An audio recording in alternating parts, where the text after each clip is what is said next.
दोस्तों आप सब कैसे हो। आज क्लास 12th की पॉलिटिकल साइंस का बच्चों सेकेंड बुक का चैप्टर नंबर 1 जिसका नाम है राष्ट्र निर्माण की चुनौती है। इसके जितने सारे इंपॉर्टेंट क्वेश्चन बनेंगे सारे इंपॉर्टेंट क्वेश्चन को इस वीडियो में डिस्कस करेंगे। वीडियो को अंत तक बने रहे। 5 इंपॉर्टेंट क्वेश्चन बच्चों, भारत की आज़ादी या स्वतंत्र भारत। तो ध्यान से समझना बच्चों, सन 1947 के 15 अगस्त के मध्यरात्रि 14 या 15, क्योंकि जैसे वह 14 तारीख के जब रात को 12 बजता है तो कौन सा अगला दिन काउंट हो जाता है। तो वहीं बोलना चाह रहा सन 1947 के 14 या 15 अगस्त के मध्यरात्रि में हिंदुस्तान क्या हो गया, आज़ाद हो गया। अगर एमसीक्यू के फॉर्म में क्वेश्चन आता है कि जो हिंदुस्तान है वह आज़ाद कब हुआ, तो 14 से 15 अगस्त के जो मध्यरात्रि उसी समय बच्चों अपना भारत जो देश था वह आज़ाद हुआ। इसीलिए बच्चों हम लोग क्या करते हैं, 15 अगस्त को क्या करते हैं, स्वतंत्रता दिवस मनाते हैं। जबकि जो पाकिस्तान है वह 14 अगस्त को क्या करता है, अपना स्वतंत्रता दिवस मनाता है।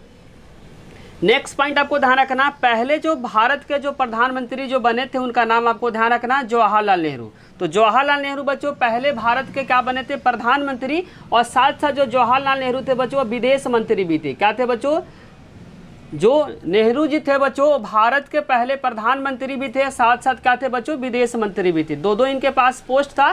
पहला आपको ध्यान रखना, भारत के क्या बने थे बच्चों, पहले प्रधानमंत्री बने थे, साथ साथ पहले क्या बने थे बच्चों, विदेश मंत्री भी बने थे। इस रात इन्होंने सभा को संबोधित करते हुए एक प्रसिद्ध भाषण दिया। जो बच्चों बोलना चाह रहा, जिस रात बच्चों अपना जो देश आज़ाद हुआ तो संबोधित करते हुए बच्चों नेहरू जी ने एक भाषण दिया। उस भाषण को क्या कहा गया, तो ध्यान से समझना बच्चों, क्योंकि ये क्वेश्चन एमसीक्यू में बहुत ज़्यादा पेपर में पूछे जाते हैं। तो उनको कहा गया बच्चों भाग वधु से चिर प्रतीक्षित वेट, या इंग्लिश में इसको बोला जाता है बच्चों ड्रीस्ट वेट डेस्टिनी के नाम से जाना जाता है। जो भी बच्चों 14-15 अगस्त के मध्यरात्रि में जो जवाहरलाल नेहरू ने प्रसिद्ध जो भाषण दिए, उस भाषण को क्या कहा गया बच्चों, तो हिंदी में बोलते हैं भाग वधु से चिर प्रतीक्षित वेट, या इंग्लिश में बोलते बच्चों ड्रीस्ट वेट डेस्टिनी के नाम से जाना जाता है। वहीं लिखा ड्रीस्ट वेट डेस्टिनी के नाम से जाना जाता है। नेक्स्ट क्वेश्चन बच्चों, आज़ादी के लड़ाई के समय 2 बातों पे सबके मंजूरी थी। मंजूरी का मतलब होता सहमति थी। आज़ादी के लड़ाई के समय बच्चों 2 ऐसे कौन कौन सी बातें थी जो सबको सहमति थी। तो पहला आपको ध्यान रखना, पहला जो बात था बच्चों, देश का जो शासन होगा वो लोकतांत्रिक सरकार के जरिए चलाया जाएगा। जब भी बच्चों देश जब आज़ाद होगा तो आज़ाद होने के बाद जो सरकार जो चलेगी किस तरीके का चलेगी, तो बच्चों लोकतांत्रिक सरकार को चलाई जाएगी। दूसरा बात जो सबको सहमति था बच्चों, वह बोला गया सरकार जो होगी सबके भले के लिए काम करेगी। जो सरकार होगी बच्चों वह क्या करेगी, सबके भले के लिए काम करेगी। और साथ साथ जो गरीब और जो कमज़ोर है, जो किसानों का खास ख्याल रखे जाएंगे। जो गरीब है बच्चों, जो कमज़ोर है और जो किसान है, उनको क्या किया जाएगा बच्चों, खास बातों का ध्यान दिया जाएगा। तो आज़ादी जब भारत आज़ाद हो जाएगा बच्चों, आज़ाद होने के बाद 2 ऐसे बात थे जो सबको सहमति था। पहला सहमति था कि देश जब आज़ाद होगा बच्चों तो जो शासन जो चलाया जाएगा वो लोकतांत्रिक सरकार चलाया जाएगा। और दूसरा बात जो था बच्चों, सरकार जो होगी सबके सहमति के लिए काम करेगी, साथ साथ गरीब कमज़ोर तथा जो किसान है उनका खास ख्याल रखेंगी। नेक्स्ट पॉइंट आपको ध्यान समझना बच्चों, 1947 में जिन हालात में भारत आज़ाद हुआ, बोलना चाह रहा 1947 में जिन हालत में भारत आज़ाद हुआ शायद ही उस वक्त तक कोई भी देश वैसे स्थिति में आज़ाद हुआ। बोलना चाह रहा बच्चों 1947 में जिस तरीके से भारत को आज़ादी मिला शायद उस वक्त तक कोई भी देश वैसे स्थिति में आज़ाद हुआ। आज़ादी तो मिली लेकिन देश का भी बंटवारा होगा। आज़ादी तो बच्चों मिली लेकिन आज़ादी मिलने के बाद क्या हो गया, देश का बंटवारा हो गया। तो वहीं बोलना चाह रहा 1947 में जिन हालात में भारत आज़ाद हुआ शायद ही उस वक्त तक कोई भी देश वैसे स्थिति में आज़ाद हुआ। भारत बच्चों अलग तरीके से आज़ाद हुआ क्योंकि आज़ादी के तुरंत ही बाद क्या हो गया बच्चों, भारत जो था वो 2 भागों में बंट गया। ऐसा किसी देश के साथ बच्चों नहीं हुआ। जिस तरीके से भारत को आज़ादी मिला उस तरह का आज़ादी बच्चों किसी दूसरे देश के साथ नहीं हुआ। भारत को आज़ादी तो मिला लेकिन आज़ादी के तुरंत ही बाद बच्चों क्या हो गया, भारत का बंटवारा होगा। जैसे बच्चों आज़ादी मिला उसी वक्त क्या हो गया, भारत का बंटवारा हो गया। नेक्स्ट क्वेश्चन बताइए जिसमें लिखा हो महात्मा गांधी ने क्या कहे थे 14 अगस्त 1947 को कोलकाता में थे। ये भी पेपर में आ सकता है बच्चों।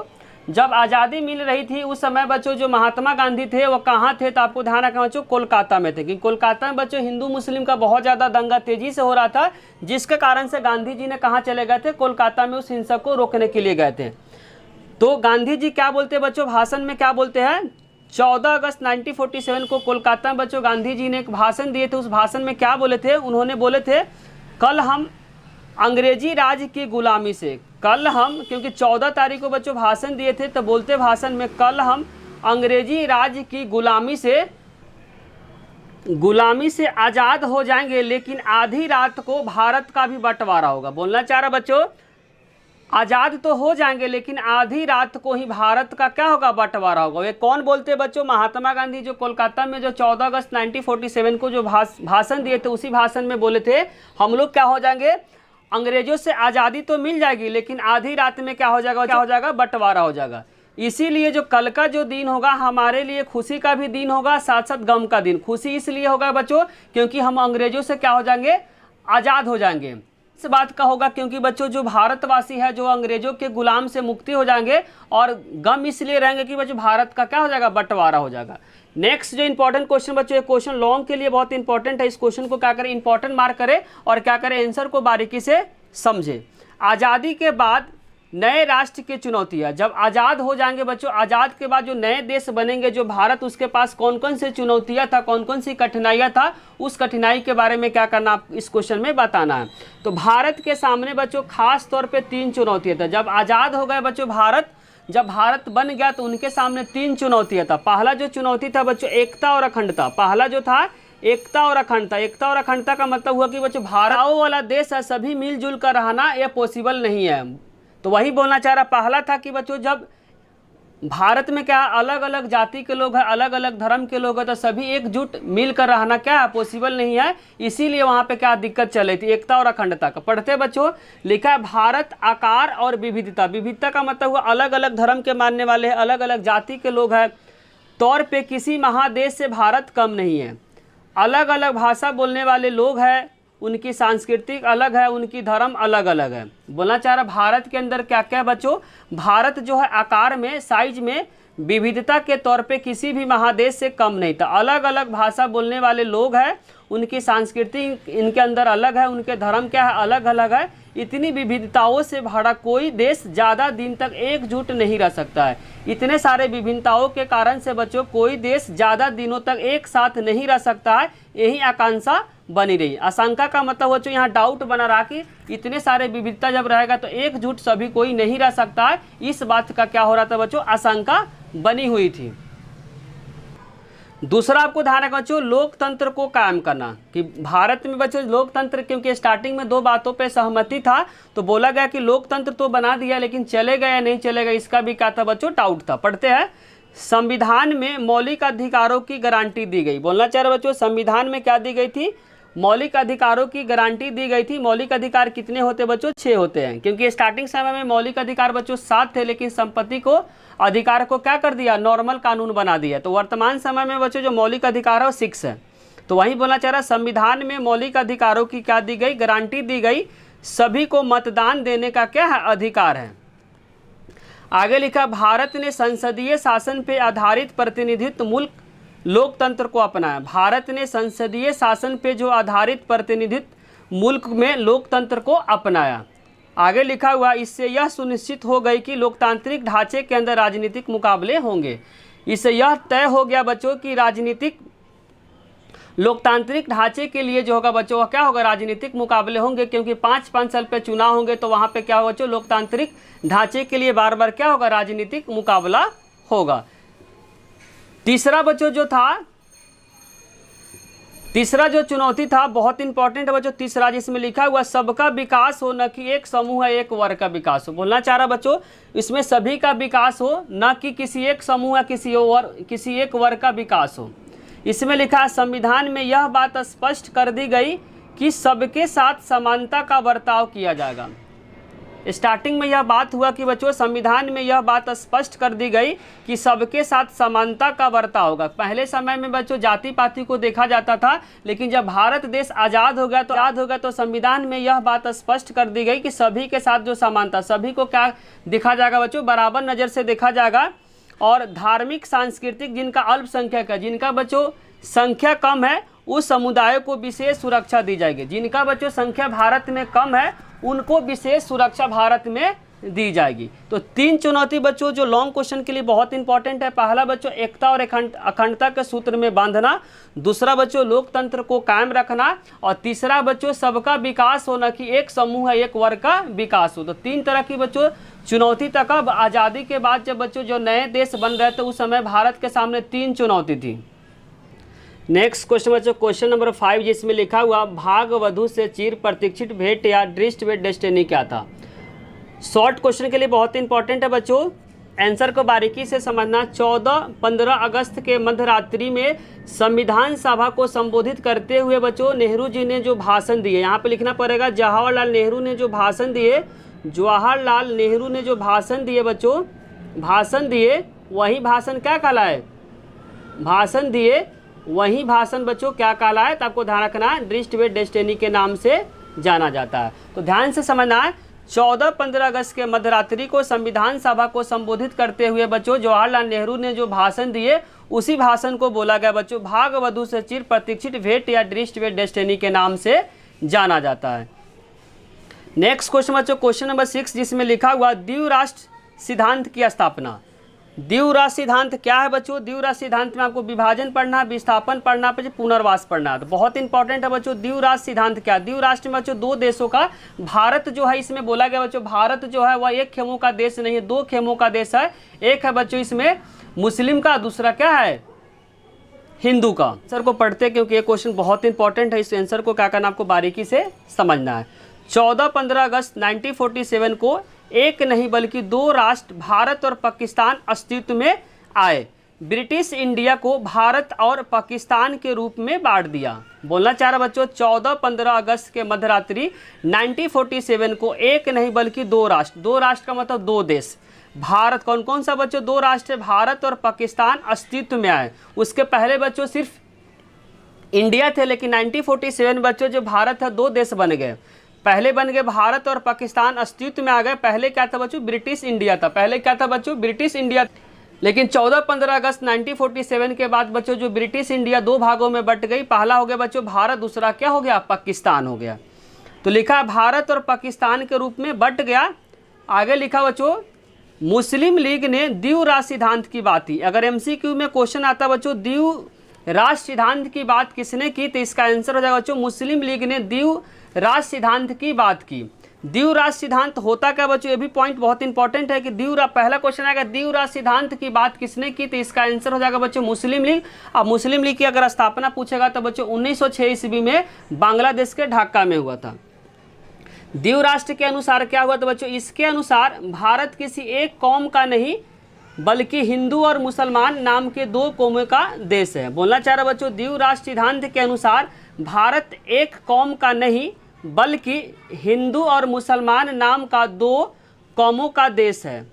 इसीलिए मुसलमान के लिए एक अलग देश पाकिस्तान की मांग उठी। इसी के बाद बच्चों जो मुसलमान के लिए एक अलग देश पाकिस्तान की मांग उठी, क्योंकि मुस्लिम लीग ने क्या किया था बच्चों द्विराष्ट्र सिद्धांत की मांग किया था। द्विराष्ट्र सिद्धांत में क्या बात बताया गया था, इनके अनुसार जो भारत किसी एक कौम का देश नहीं है बल्कि हिंदू और मुसलमान नाम 2 कौमों का देश है। इसीलिए मुसलमान के लिए एक अलग देश पाकिस्तान की मांग उठी।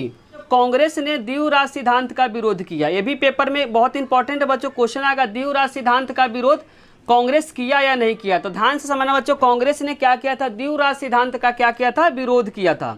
1940 के दशक में राजनीतिक मोर्चे पे कई बदलाव आए।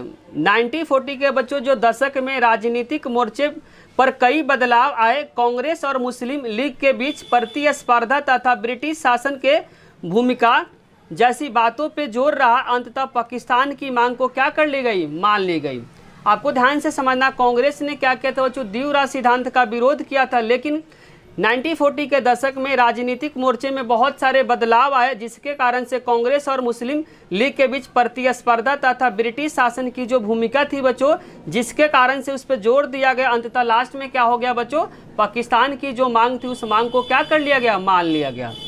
नेक्स्ट क्वेश्चन बहुत इंपॉर्टेंट है बच्चों। क्वेश्चन है विभाजन के वक्त आई मुख्य समस्या क्या क्या थी। बच्चों जो विभाजन था, विभाजन के समय कौन कौन सी मुख्य समस्या आई थी, उस समस्या के बारे में क्या करना, इस क्वेश्चन में पढ़ना है।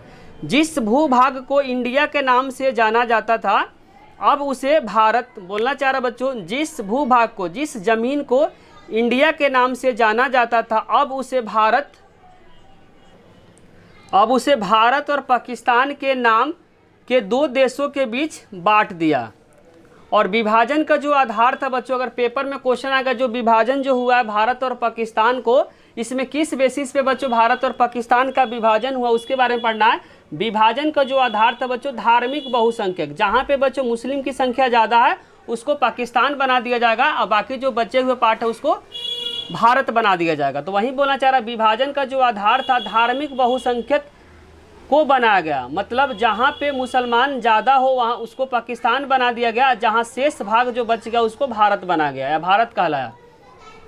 ध्यान से समझना बच्चों, विभाजन का जो आधार था धार्मिक बहुसंख्यक को बनाया गया। इसका मतलब हुआ कि बच्चों जहाँ पे मुसलमान की संख्या ज़्यादा हो उसे क्या कहा गया बच्चों, पाकिस्तान कहा गया, और शेष जो पार्ट जो बच गया उसको क्या कहा गया बच्चों, भारत कहा गया।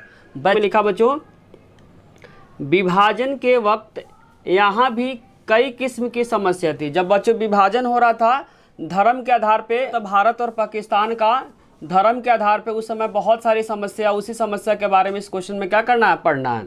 तो पहला बच्चों जो समस्या था उसमें आपको ध्यान से समझना है, अब ब्रिटिश इंडिया में कोई भी ऐसा इलाका नहीं था जहाँ मुस्लिम नहीं था। बोलना चाह रहा बच्चों, जो पहले जो बंटवारा हुआ बच्चों भारत और पाकिस्तान का जो बंटवारा है, आपको ध्यान से समझना बच्चों, वह हुआ है धार्मिक के आधार पर। जहाँ पे बच्चों मुस्लिम का संख्या ज़्यादा है उस इलाके को क्या बनाया गया बच्चों, पाकिस्तान बनाया गया, और जहाँ पे उसके अलावा जो भी बच गए वो किसको बनाया गया बच्चों, भारत को बनाया गया। तो वही बात बोलना चाह रहा। अब ब्रिटिश इंडिया बच्चों जब ब्रिटिश का शासन था तो कोई भी ऐसा इलाका नहीं था जहाँ पे मुस्लिम नहीं था, हर इलाके में बच्चों क्या था, मुस्लिम की संख्या था। पर दो ऐसे जगह थे जहाँ पे मुस्लिम की संख्या बहुसंख्या, जहाँ पे बहुत ज़्यादा थी। दो ऐसी जगह थी बच्चों जहाँ पे मुस्लिम की संख्या ज़्यादा थी। एक साइड था बच्चों पश्चिम, एक साइड था पश्चिम, और दूसरा साइड था बच्चों पूरब साइड था। लेकिन यहाँ भी एक समस्या था कि कोई भी तरीका नहीं था जिससे इन दोनों इलाकों को एक साथ जोड़ दिया जाए। ध्यान से लाइन को समझना बच्चों। पहला आपको ध्यान से समझना कि जो बंटवारा हुआ बच्चों धर्म के आधार पे, तो भारत में ब्रिटिश जब शासन कर रहे थे तो पूरे भारत में बच्चों हर जगह क्या था, मुस्लिम था। लेकिन दो ऐसे जगह थे जहाँ पे मुस्लिम की संख्या मतलब बहुत ज़्यादा था। एक साइड और पश्चिम साइड, और दूसरा साइड का था पूरब साइड था। लेकिन दोनों को जोड़ने का कोई भी तरीका नहीं था जिसके थ्रू दोनों इलाकों को क्या कर दिया जाए, जोड़ दिया जाए।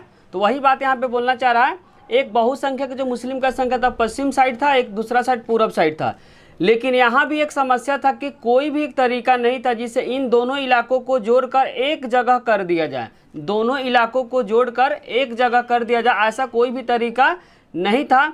फिर यहाँ पे क्या हुआ, यहाँ पे फैसला हुआ कि पाकिस्तान को दो इलाके में शामिल होंगे।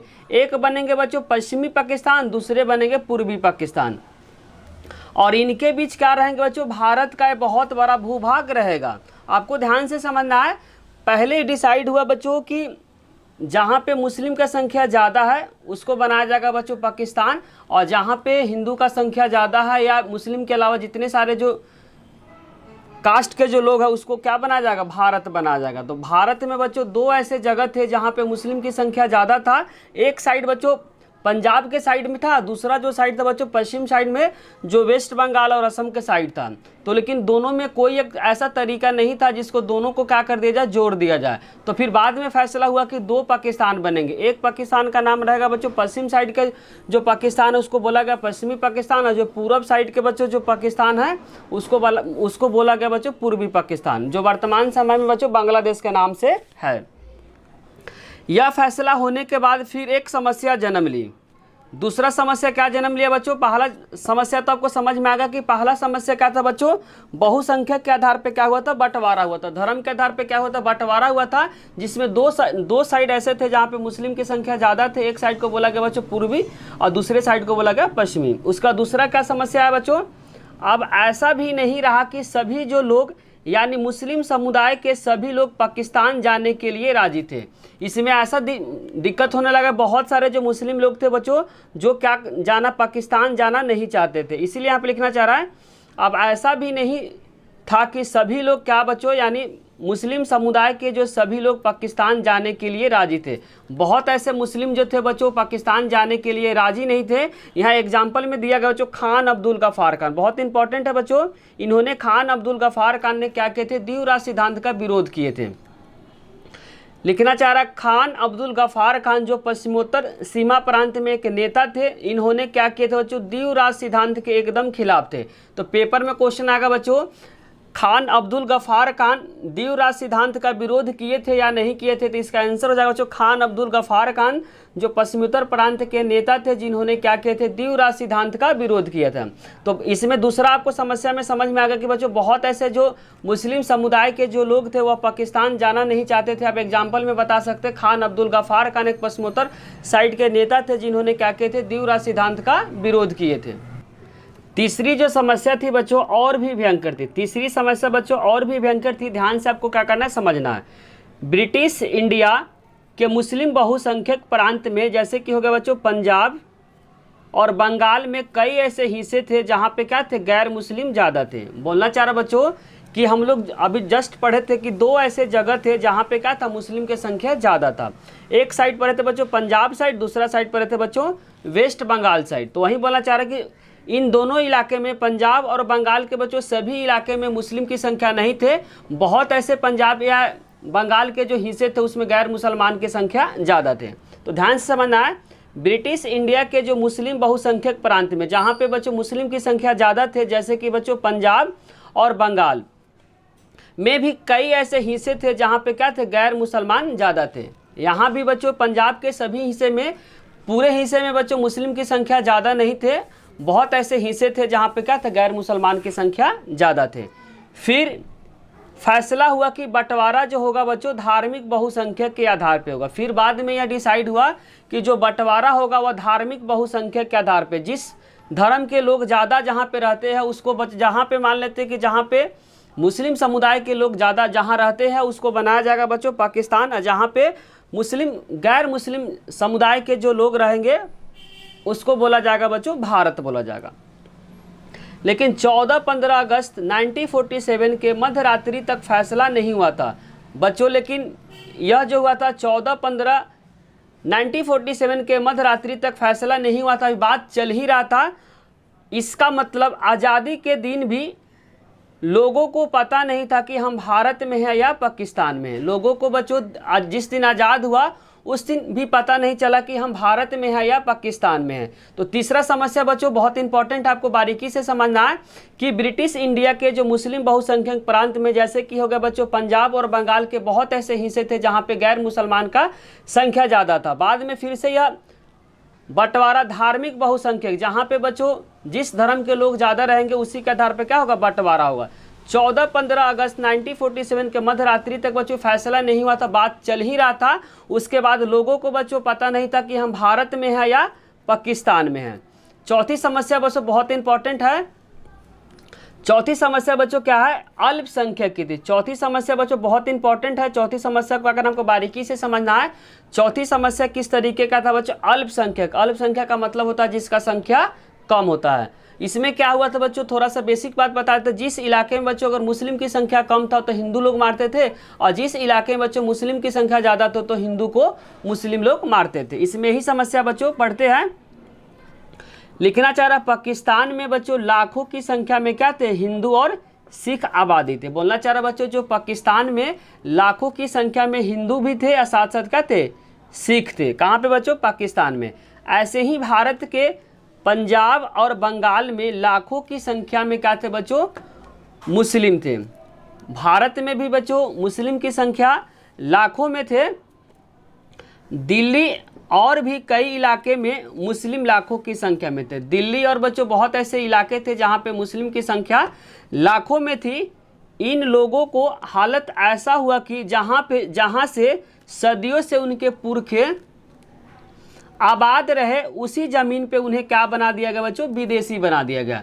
क्योंकि जब इनको घर बार छोड़ने के लिए बोला तो जो लोग बच्चों भारत में उनके पुरखों जो पहले से इस धरती पर रहते थे, अचानक उनको बोल दिया इस भारत को छोड़कर चले जाए पाकिस्तान में। तो यही बात यहाँ बोलना चाह रहा है, इन लोगों को हालत ऐसा हुआ कि जहाँ पे सदियों से उनके पुरखे मतलब जो पूर्वज आबाद रहे, उसी ज़मीन को वे लोग क्या बना दिए, विदेशी बना दिए। क्यों विदेशी बना दिए बच्चों?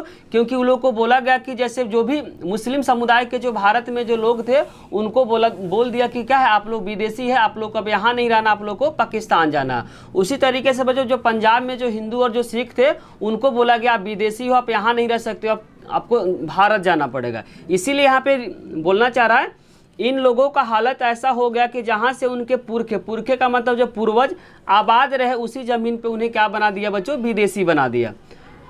दोनों तरफ के जो अल्पसंख्यक पर हमले होने लगे। यहाँ पे बोलना चाह रहा बच्चों, जिस इलाके में मुस्लिम की संख्या अगर अधिक थे तो मुस्लिम लोग क्या करने लगे बच्चों, हिंदू को मारने लगे। उसी तरीके से बच्चों जिस इलाके में अगर हिंदू की संख्या ज़्यादा था तो हिंदू वाले मुस्लिम समुदाय के लोगों को मारने लगे।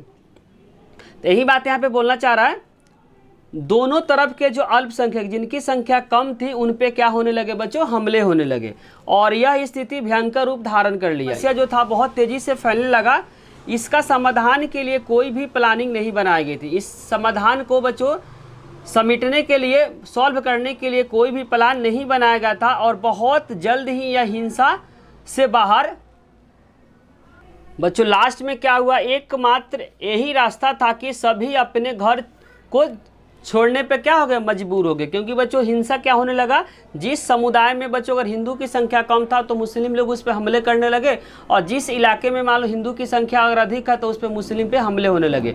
तो उसके बाद क्या हुआ, एकमात्र रास्ता हुआ कि अपने घर बार को छोड़ने पर लोग क्या हो गए, मजबूर हो गए। अब क्या है नेक्स्ट क्वेश्चन बच्चों, पेपर के लिए बहुत इंपॉर्टेंट क्वेश्चन है कि विभाजन के परिणाम। जब बच्चों बंटवारा हो गया तो बंटवारे के क्या परिणाम निकले, इस परिणाम को इस क्वेश्चन में क्या करना है, बताना है। पहला परिणाम बच्चों, बड़े पैमाने पे लोगों को एक स्थान से दूसरे स्थान मजबूरन जाना पड़ा। पहला पॉइंट आपको बताना बच्चों, बड़े पैमाने पे लोगों को एक स्थान से दूसरे स्थान में मजबूरन जाना पड़ा। जैसे बहुत ऐसे जो लोग थे बच्चों पाकिस्तान से भारत आ गए, और बहुत ऐसे जो समुदाय जैसे मुस्लिम समुदाय के जो लोग थे वह भारत से पाकिस्तान मजबूरन उनको जाना पड़ा। यह दुखद से भरा था बच्चों, यह जो था क्या था, दुखद से भरा था। दूसरा पॉइंट आपको ध्यान रखना, एक समुदाय के जो लोगों ने दूसरे समुदाय के लोगों को सिर्फ धर्म के नाम पे क्या करने लगे, मारने लगे। लोग बड़े पैमाने पे हिंसा का क्या हो गए, शिकार हो गए। दूसरा आपको पॉइंट बताना बच्चों, एक समुदाय के जो लोग थे और दूसरे समुदाय के लोग सिर्फ क्या, धर्म के आधार पे क्या करने लगे बच्चों, मारने लगे, और बड़े पैमाने पे क्या हो गए, हिंसा के शिकार हो गए। तीसरा पॉइंट आपको ध्यान समझना, लाहौर हो गया बच्चों जो वर्तमान समय में पाकिस्तान में है, अमृतसर और कोलकाता जैसे शहर में सांप्रदायिक हिंसा बहुत ज़्यादा हुआ। बच्चों तीन ऐसे इलाके थे जहाँ पे हिंसा बहुत ज़्यादा हुआ था। एक बच्चों वर्तमान समय में पाकिस्तान का हिस्सा है, दो ऐसे जगह बच्चों जो वर्तमान समय में भारत का हिस्सा है। तो लाहौर हो गया बच्चों, अमृतसर जो कि पंजाब में पड़ता है, कोलकाता जो कि बच्चों वेस्ट बंगाल में पड़ता है, जैसे शहर में बहुत ज़्यादा क्या हो गया, हिंसा हो गया। मतलब बहुत ज़्यादा लोग इन जगहों पे क्या किए, मारे गए। जिन इलाकों में बच्चों मुस्लिम ज़्यादा थे वहाँ क्या किए, हिंदू अथवा सिख जाना क्या कर दिए, छोड़ दिए। बोलना चाह रहा बच्चों, जिन इलाकों में मुस्लिम की संख्या ज़्यादा थे वहाँ पे हिंदू और सिख क्या कर दिए, जाना बंद कर दिए। उसी तरीके से जिन इलाकों में हिंदू अथवा सिख ज़्यादा थे वहाँ मुस्लिम जाना क्या कर दिए, छोड़ दिए। क्योंकि उनको डर बन गया कि बच्चों अगर वहाँ जाएंगे तो मुझे मार देंगे। नेक्स्ट पॉइंट आपको ध्यान समझना, वहीं की जो पुलिस अथवा वतन के पुलिस, वतन का मतलब देश के पुलिस अथवा प्रशासन अब इन लोगों के साथ क्या करने लगे बच्चों, बुरा व्यवहार करने लगे। क्यों बच्चों, धर्म के आधार पे। तो वही बोलना चाह रहा, वहीं की पुलिस जिस देश की नागरिक थी उसी देश की नागरिक, वतन का मतलब देश, देश के पुलिस अथवा जो प्रशासन थे इन लोगों के साथ बुरा व्यवहार करने लगे। क्यों बच्चों, धर्म के आधार पे। आगे लिखा हुआ, दोनों तरफ हजारों की तादाद में औरतों को अगवा मतलब क्या करना बच्चों, अपहरण कर लेना और उनके साथ क्या करना, जबरन शादी करनी पड़ी और उसके अगवा करके मतलब अपहरण करके उनको धर्म परिवर्तन करना पड़ा। ध्यान से समझना बच्चों, इसमें बोलना चाहिए दोनों तरफ मतलब पाकिस्तान तरफ भी और भारत की तरफ भी हजारों के तादाद में औरतों को क्या किया बच्चों, अगवा किया। अगवा मतलब अपहरण किया गया और उनके साथ जबरन क्या कर दी, शादी करनी पड़ी। उनके साथ क्या करने लगे बच्चों, जबरन शादी करने लगे और साथ साथ उनको धर्म परिवर्तन करने पे क्या कर दिए, मजबूर कर दिए। नेक्स्ट पॉइंट है बच्चों, अपने कुल की इज्जत बचाने के लिए बहु बेटियों को मारने लगे। बोलना चाह रहा बच्चों, आगे क्या हुआ, हिंदू की संख्या कम है तो हिंदू वाले अपने परिवार में जो बहु बेटी उनको मारने लगे, क्योंकि उनको पता था कि अगर घर से बाहर निकलेंगे तो बहु बेटियों को क्या करेंगे, जबरन किडनैप कर लेंगे और जबरन क्या करेंगे, शादी करेंगे, धर्म परिवर्तन करेंगे, जिसके कारण से जो घर के जो सदस्य अपने बहु बेटियों को बच्चों घर के अंदर ही मारने लगे। तो वही बात बोलना चाह रहा, अपने कुल की इज्जत को बचाने के लिए जो बहु बेटियों को घर के अंदर क्या करने लगे, मारने लगे। नेक्स्ट पॉइंट है बच्चों, बच्चे जो थे अपने माँ बाप से क्या हो गए, बिखर गए। बच्चे जो क्या हो गए बच्चों, अपने माँ बाप से बिखर गए और उसके साथ साथ क्या बच्चों, वित्तीय संपदा, जैसे वित्तीय संपदा के साथ साथ टेबल कुर्सी, टाइपराइटर, पुलिस के वाद्य यंत्र का बंटवारा हुआ। सरकारी और रेलवे कर्मचारी का भी क्या हुआ, बंटवारा हुआ। जैसे भारत और पाकिस्तान का बंटवारा हुआ तो बच्चों इसमें वित्तीय संपदा का मतलब पैसा का भी बंटवारा हुआ। उसके साथ साथ बच्चों टेबल कुर्सी, टाइपराइटर हो गए, पुलिस के जो वाद्य यंत्र हो गए उसका भी बंटवारा हुआ। साथ साथ सरकारी और रेलवे कर्मचारी का भी क्या हुआ, बंटवारा हुआ। नेक्स्ट पॉइंट आपको बताना बच्चों बहुत इंपॉर्टेंट है, लगभग 80 लाख लोगों को अपना घर बार छोड़कर सीमा जाना पड़ा। बोलना चाह रहा बच्चों, लगभग 80 लाख जो जनता थी अपने घर बार को छोड़कर दूसरे देश में जाना पड़ा। कि बहुत ऐसे जो लोग थे बच्चों पाकिस्तान से भारत आए थे और बहुत ऐसे जो लोग थे बच्चों जो भारत से पाकिस्तान गए थे। तो टोटल अगर लगभग बच्चों 80 लाख जनता जो थी अपने घर बार को छोड़कर सीमा जाना पड़ा। सीमा का मतलब दूसरे देश में जाना पड़ा, जैसे कि पाकिस्तान वाले भारत में आए और भारत वाले पाकिस्तान में गए। विभाजन के दौरान हुई हिंसा में लगभग 5 से 10 लाख लोगों ने क्या करी, अपने जान गंवाई। बोलना चाह रहा बच्चों, जो विभाजन के समय जो हिंसा हुआ था कि हिंदू जो थे वो मुसलमान को मारे थे, मुसलमान जब हिंदू को मारने लगे तो लगभग 5 से 10 लाख लोगों ने क्या की, इसमें जान अपनी गंवाई। नेक्स्ट पॉइंट आपको ध्यान से समझना बच्चों, क्वेश्चन पेपर के लिए बहुत इंपॉर्टेंट है, एमसीक्यू के लिए लिखा हुआ है। विभाजन के दौरान बड़ी संख्या में जो मुस्लिम आबादी चली गई। विभाजन जब हुआ तो बच्चों उसमें भारत से बहुत जैसे मुस्लिम थे जो कहाँ चले गए, पाकिस्तान चले गए। तो विभाजन के दौरान बड़ी संख्या में जो मुस्लिम आबादी कहाँ चली गई बच्चों, पाकिस्तान चली गई। फिर भी 1951 में बच्चों जब जनगणना हुआ उस समय भारत की जो कुल आबादी में जितना आबादी था बच्चों उस आबादी में 12% क्या थे, मुस्लिम थे। पहला बच्चों भारत में जो आम चुनाव हुआ था 1900 लेकर 1952 तक हुआ था, 51 से 52 तक हुआ था। उस समय बच्चों जितने भारत में जो भारत की कुल आबादी थी उस कुल आबादी में 12% क्या थे, मुस्लिम की संख्या था। पेपर में क्वेश्चन आएगा बच्चों 1951 में जो पहला जनगणना हुआ था उस जनगणना के समय भारत की कुल आबादी में मुस्लिम की प्रतिशत कितना था। प्रतिशत को हिंदी में बोलते हैं फीसद बोलते हैं, क्या बोलते हैं, फीसद बोलते हैं। तो 12% आपको क्या करना है, याद रखना है।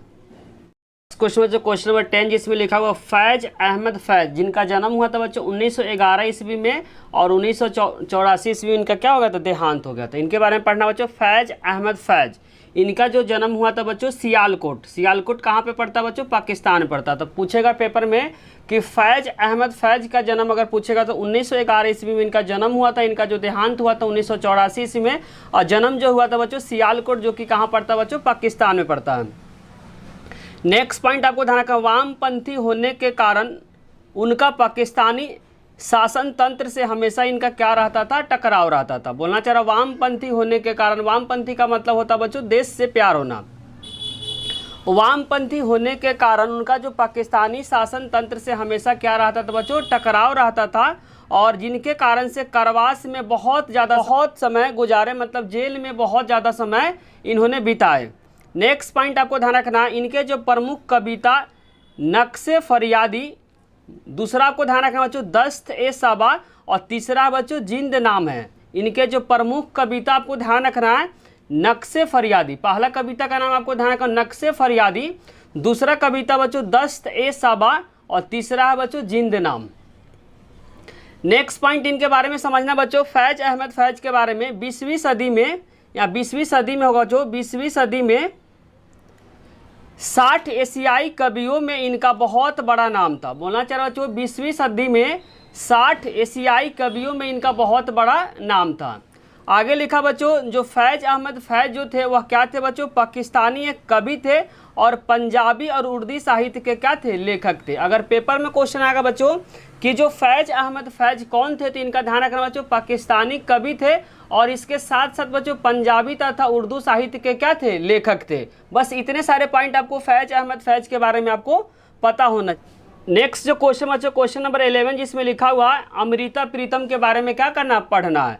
अमृता प्रीतम का जो जन्म हुआ था बच्चों 1919 ईस्वी में, 2005 में इनका क्या हो गया था, देहांत हो गया था। और अमृता प्रीतम कौन थी बच्चों, तो ध्यान समझना पंजाबी भाषा की प्रमुख कवित्री और कथाकार थी। पेपर में अगर क्वेश्चन आता कि अमृता प्रीतम कौन थी, तो बच्चों ध्यान समझना है पंजाबी भाषा के क्या थे, एक प्रमुख कवित्री और साथ साथ इसके क्या थे, कथाकार थे।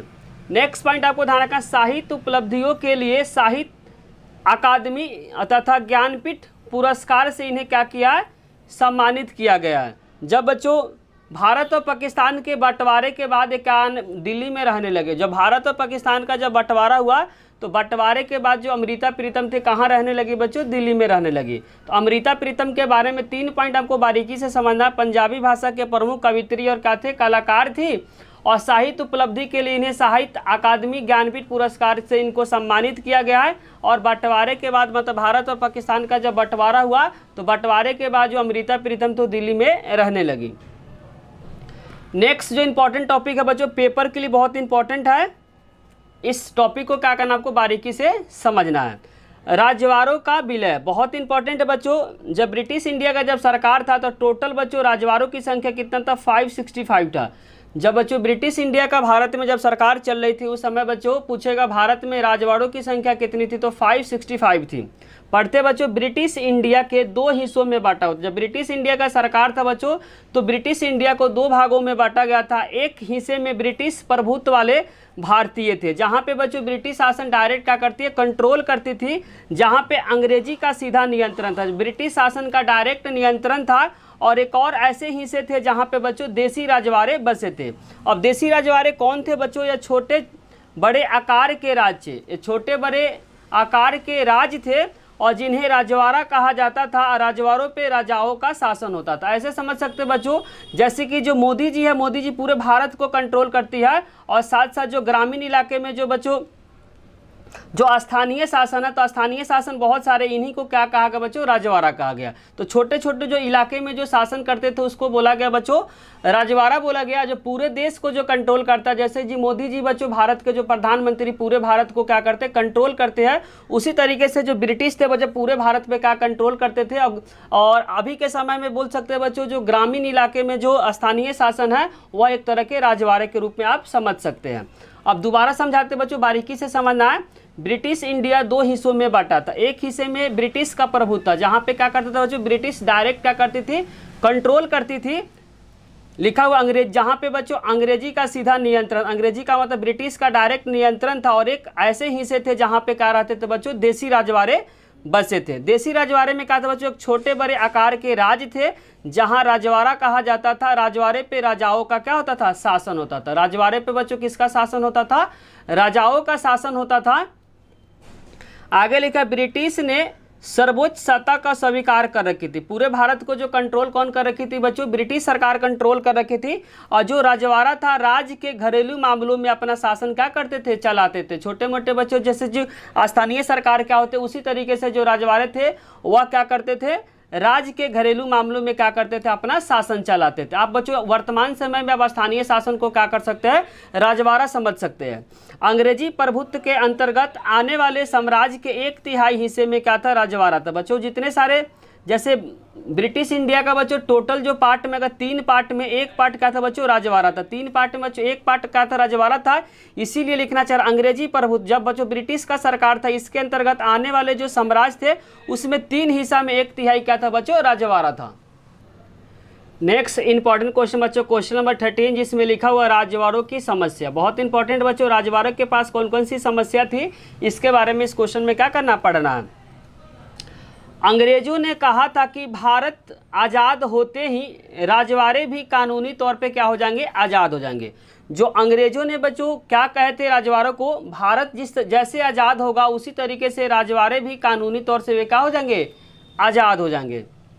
अंग्रेजों का यह सोच था कि राजवाड़े चाहे तो भारत में या चाहे पाकिस्तान में या अपना स्वतंत्र देश को क्या कर सकते हैं, बना सकते हैं। अंग्रेजों ने यह सोचा था बच्चों, दूसरा पॉइंट बहुत इंपॉर्टेंट है, अंग्रेजों ने यह सोचा था कि जो राजवाड़े चाहे तो क्या कर सकते हैं, भारत में अपने मर्जी से मिल सकते हैं, चाहे तो वह पाकिस्तान में मिल सकते हैं या खुद का क्या कर सकते हैं, अपना देश बना सकते हैं। वह अपनी मर्जी से कुछ भी कर सकते हैं। राजवाड़े के हाथ में था बच्चों, या तो वह भारत में मिल सकते हैं या तो पाकिस्तान में मिल सकते हैं या खुद का अपना स्वतंत्र देश बना सकते हैं। कौन डिसाइड करेगा बच्चों, राजवाड़ा डिसाइड करेगा। यह बात किसने बोली थी बच्चों, अंग्रेजों ने बोली थी।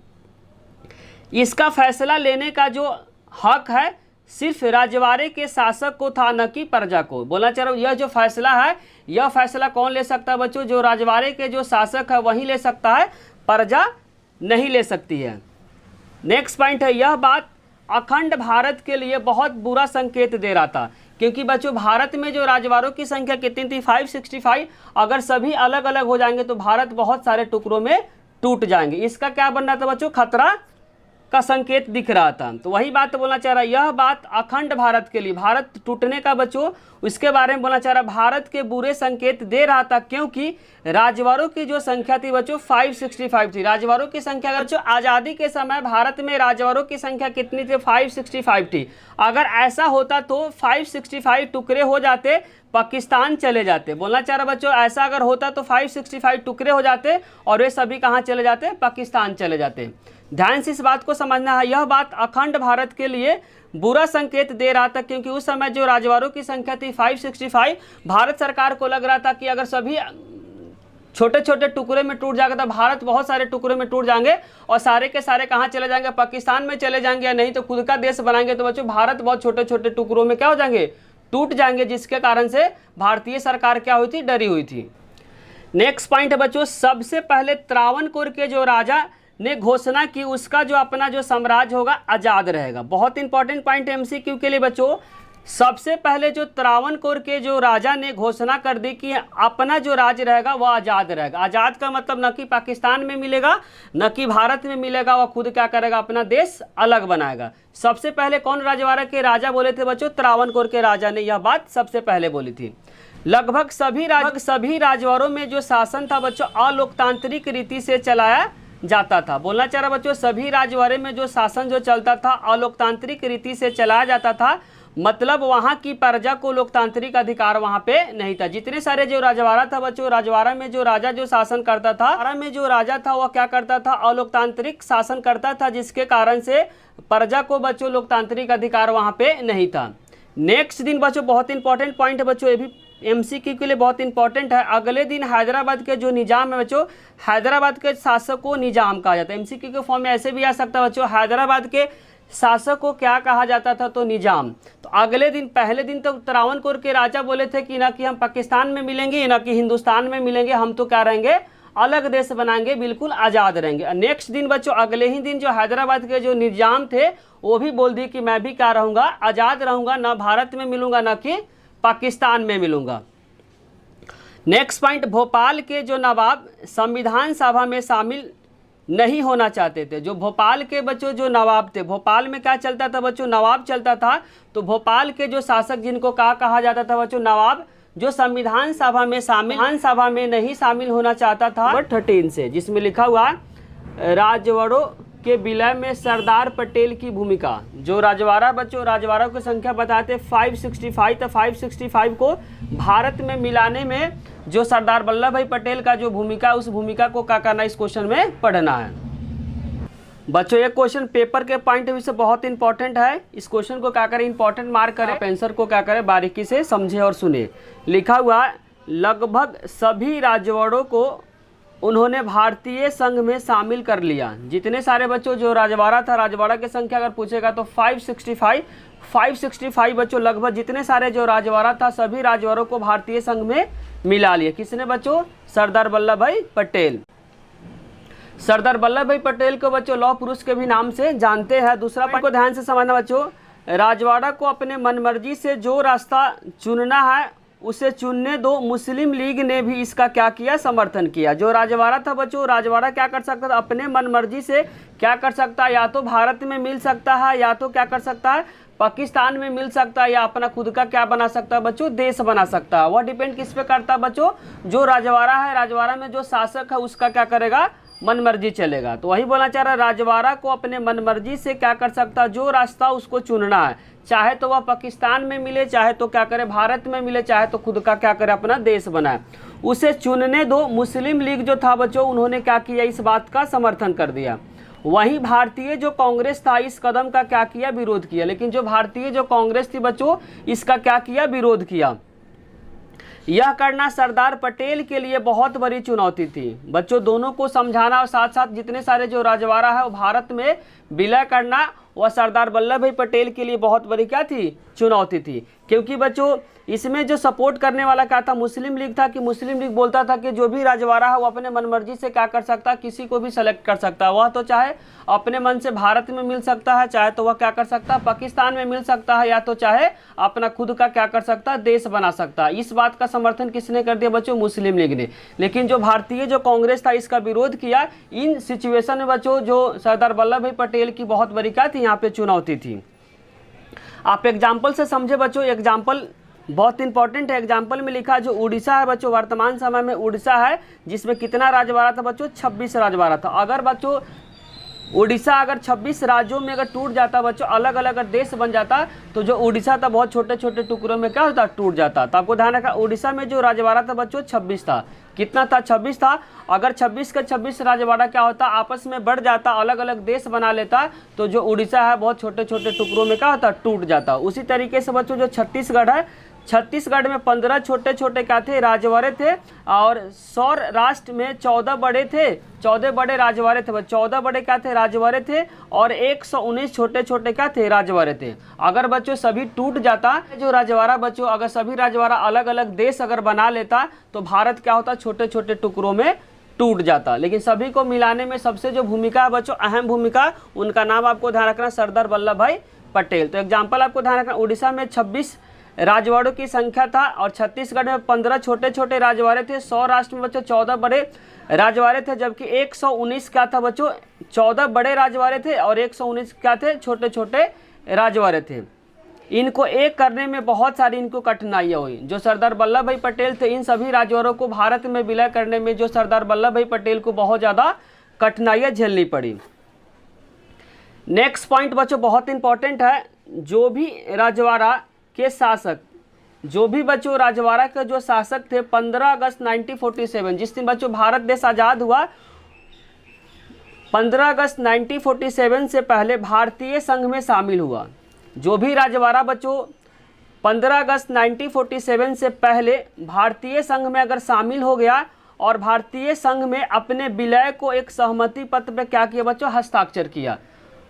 एक बच्चों सहमति पत्र पे हस्ताक्षर किया कि मैं क्या हूँगा, भारत में मिलूंगा।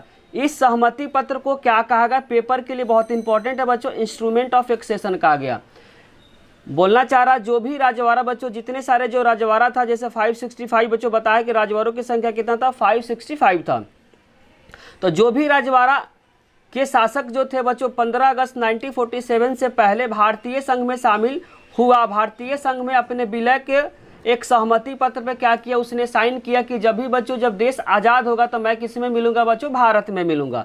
उसने क्या किया, एक सहमति पत्र पे साइन किया। जितने सारे जो राजवाड़ा था जो बच्चों जो भारत में मिलना चाहता था, उसने विलय पत्र पे क्या किया, साइन किया। तो उस विलय पत्र का एक नाम पड़ा, उस नाम को क्या करना आपको याद रखना। तो वह नाम क्या था बच्चों, इंस्ट्रूमेंट ऑफ एक्सेशन था, जिसको शॉर्ट में बोलते हैं बच्चों IOA बोलते हैं। क्या बोलते हैं, IOA, इंस्ट्रूमेंट ऑफ एक्सेशन। उसको क्या कहा गया बच्चों, जो भी राजवाड़ा उस पर जो साइन किया बच्चों सहमति पत्र पे कि मैं जब भारत देश आज़ाद होगा तो मैं भारत के साथ रहूँगा, तो एक बच्चों सहमति पत्र पे साइन हुआ। उस सहमति पत्र को क्या कहा गया, तो उसको बोला गया बच्चों इंस्ट्रूमेंट ऑफ एक्सेशन कहा गया। उस सहमति पत्र को क्या कहा गया, तो उसको बोला गया बच्चों इंस्ट्रूमेंट ऑफ एक्सेशन, जो पेपर के लिए बहुत बहुत इंपॉर्टेंट है। क्वेश्चन आएगा बच्चों कि जितने सारे जो रजवाड़ा बच्चों जो सहमति पत्र पे जो साइन किया उसको क्या कहा गया, तो उसको कहा गया बच्चों इंस्ट्रूमेंट ऑफ एक्सेशन, जिसको शॉर्ट में बोलते हैं IOA।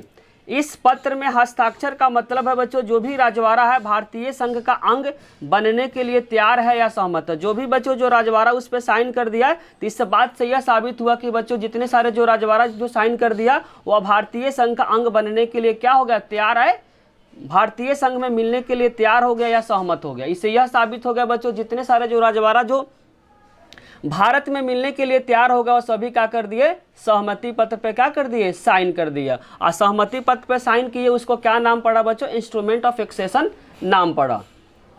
नेक्स्ट क्वेश्चन बच्चों, क्वेश्चन नंबर 14, जिसमें पढ़ना बच्चों सरदार वल्लभ भाई पटेल के बारे में पढ़ना। सरदार वल्लभ भाई पटेल का बच्चों जो जन्म हुआ था 1875 में और इनका जो देहांत हुआ था बच्चों 1950 में, 1950 ईस्वी में इनका क्या हो गया था, देहांत हो गया था। इनके बारे में पढ़ते बच्चों सरदार वल्लभ भाई पटेल जिनको क्या कहा जाता है, लौह पुरुष के नाम से जानते हैं। क्या पुरुष के नाम से जानते बच्चों, लौह पुरुष।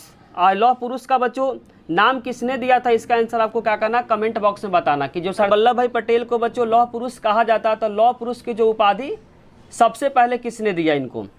अब पढ़ते बच्चों सरदार वल्लभ भाई पटेल के बारे में, यह आज़ादी के लिए जो भी बच्चों आंदोलन हुआ उसके क्या थे, नेता थे। बच्चों आज़ादी के लिए जितने सारे बच्चों जो आंदोलन हुआ उनके ये क्या थे, नेता थे। दूसरा पॉइंट आपको ध्यान रखना, एक कांग्रेस के भी नेता थे। बच्चों जो सरदार वल्लभ भाई पटेल थे ये कांग्रेस के भी क्या थे, नेता थे और महात्मा गांधी के क्या थे, अनुयायी थे। जो सरदार वल्लभ भाई पटेल बच्चों किसके अनुयायी थे, तो महात्मा गांधी के क्या थे, अनुयायी थे। और भारत के आज़ाद होने के बाद इनको क्या, भारत के आज़ाद होने के बाद उप प्रधानमंत्री और प्रथम गृह मंत्री भी रहे हैं। अगर पेपर में क्वेश्चन आता बच्चों भारत के प्रथम उप प्रधानमंत्री और तथा गृह मंत्री कौन थे, तो इनका आंसर हो जाएगा बच्चों सरदार वल्लभ भाई पटेल। तो भारत जब आज़ाद होने के बाद बच्चों जो उप प्रधानमंत्री और भारत के प्रथम गृह मंत्री कौन बने थे, तो इनका आंसर हो जाएगा बच्चों सरदार वल्लभ भाई पटेल। भारत संघ में देसी रियासतों को मिलाने में इनकी बहुत बड़ी भूमिका रही। बच्चों जितने सारे जो देसी रियासत जिसको बोलते हैं बच्चों रजवाड़ा, जिसकी संख्या 565 बता रहा है, वो सभी देसी रियासत को भारत में मिलाने में इनकी बहुत बड़ी भूमिका रही है। इतने सारे पॉइंट बच्चों आपको बताना सरदार वल्लभ भाई पटेल के बारे में।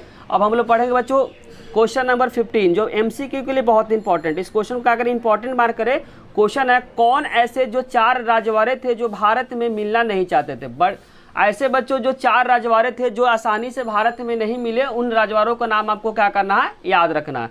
पहला बच्चों जम्मू कश्मीर या कश्मीर भी बोल सकते हैं, दूसरा क्या बच्चों जूनागढ़, तीसरा क्या हैदराबाद और चौथा क्या है मणिपुर। ऐसे जो 4 रजवाड़े थे बच्चों भारत में तो मिले लेकिन आसानी से ही लोग नहीं मिले। तो 4 ऐसे बच्चों जो रजवाड़े थे जो भारत में आसानी से नहीं मिले, इनका नाम आपको याद रखना। पहला बच्चों जम्मू कश्मीर, दूसरा में आपको ध्यान रखना जूनागढ़, तीसरा बच्चों हैदराबाद और चौथा क्या बच्चों मणिपुर। हैदराबाद के शासक को क्या कहा जाता है बच्चों, निजाम कहा जाता है। MCQ के लिए बहुत इंपॉर्टेंट है। हैदराबाद के अगर शासक का पूछेगा क्या कहा जाता है तो इसका आंसर हो जाएगा बच्चों निजाम। नेक्स्ट क्वेश्चन बच्चों बहुत इंपॉर्टेंट क्वेश्चन बच्चों लॉन्ग के लिए कि हैदराबाद बच्चों भारत में कैसे मिला, इसके बारे में पढ़ना है कि हैदराबाद का विलय का मतलब भारत में बच्चों किस तरीके से मिला, इसके बारे में क्या करना पढ़ना है। जस्ट अभी क्वेश्चन बता 4 ऐसे जो रजवाड़ा थे बच्चों भारत में मिलना नहीं चाहते थे, बहुत मुश्किल से मिले हैं। तो उन रजवाड़ों को नाम आपको ध्यान रखना बच्चों, जम्मू कश्मीर, दूसरा जूनागढ़, तीसरा हैदराबाद, चौथा क्या मणिपुर। तो अभी पढ़ेंगे बच्चों हैदराबाद के विलय। भारत में बच्चों हैदराबाद का विलय किस तरीके से हुआ, इसके बारे में क्या करना है, इस क्वेश्चन में पढ़ना है। आंसर है बच्चों हैदराबाद के शासक को निजाम कहा जाता है। MCQ के लिए बहुत इंपॉर्टेंट है। क्वेश्चन आएगा बच्चों हैदराबाद के जो शासक है इन्हें क्या कहा जाता था, तो इनको कहा जाता था बच्चों निजाम। अगर MCQ के फॉर्म में क्वेश्चन आता है हैदराबाद के शासक को क्या कहा जाता था, तो इसका आंसर हो जाएगा बच्चों निजाम। वह दुनिया के सबसे दौलतमंद लोगों में से एक था। जो बच्चों हैदराबाद के जो निजाम थे वह दुनिया के सबसे दौलतमंद लोगों में से क्या था, एक था। नेक्स्ट पॉइंट बच्चों आपको हैदराबाद के बारे में समझना है। हैदराबाद की जो रियासत बहुत बड़ी थी, हैदराबाद की जो रियासत थी बच्चों बहुत बड़ी थी, यह चारों तरफ से भारत से घिरा था। हैदराबाद का जो रियासत था बच्चों बहुत बड़ा था और यह चारों तरफ भारत से क्या था, घिरा था।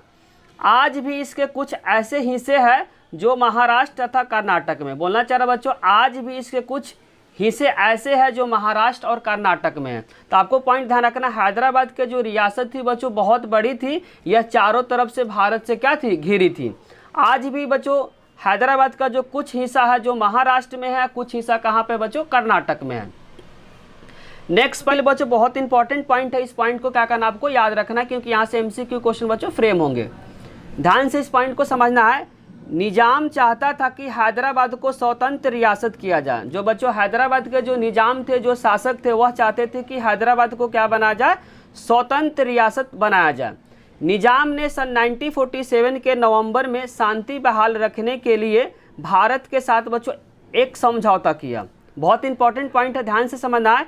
निजाम चाहता था कि हैदराबाद को क्या बना बच्चों, एक स्वतंत्र रियासत बना जाए, मतलब अलग एक देश बनाया जाए।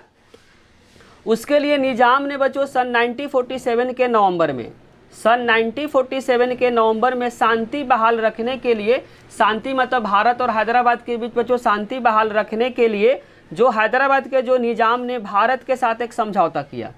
शांति बहाल रखने के लिए बच्चों हैदराबाद का जो निजाम था वो भारत के साथ क्या किया, एक समझौता किया। यह सिर्फ बच्चों 1 साल के लिए किया था। जो समझौता हुआ था बच्चों कितने साल के लिए होता, 1 साल के लिए हुआ था। तो पेपर में क्वेश्चन आएगा बच्चों, नवंबर 1947 में जो हैदराबाद के जो निजाम थे भारत के साथ कितने सालों का समझौता किया था, तो इसका आंसर हो जाएगा 1 वर्ष के लिए क्या किया था, समझौता किया था। अब इसके बाद का कहानी बच्चों बहुत इंटरेस्टिंग है, आपको ध्यान से समझना है।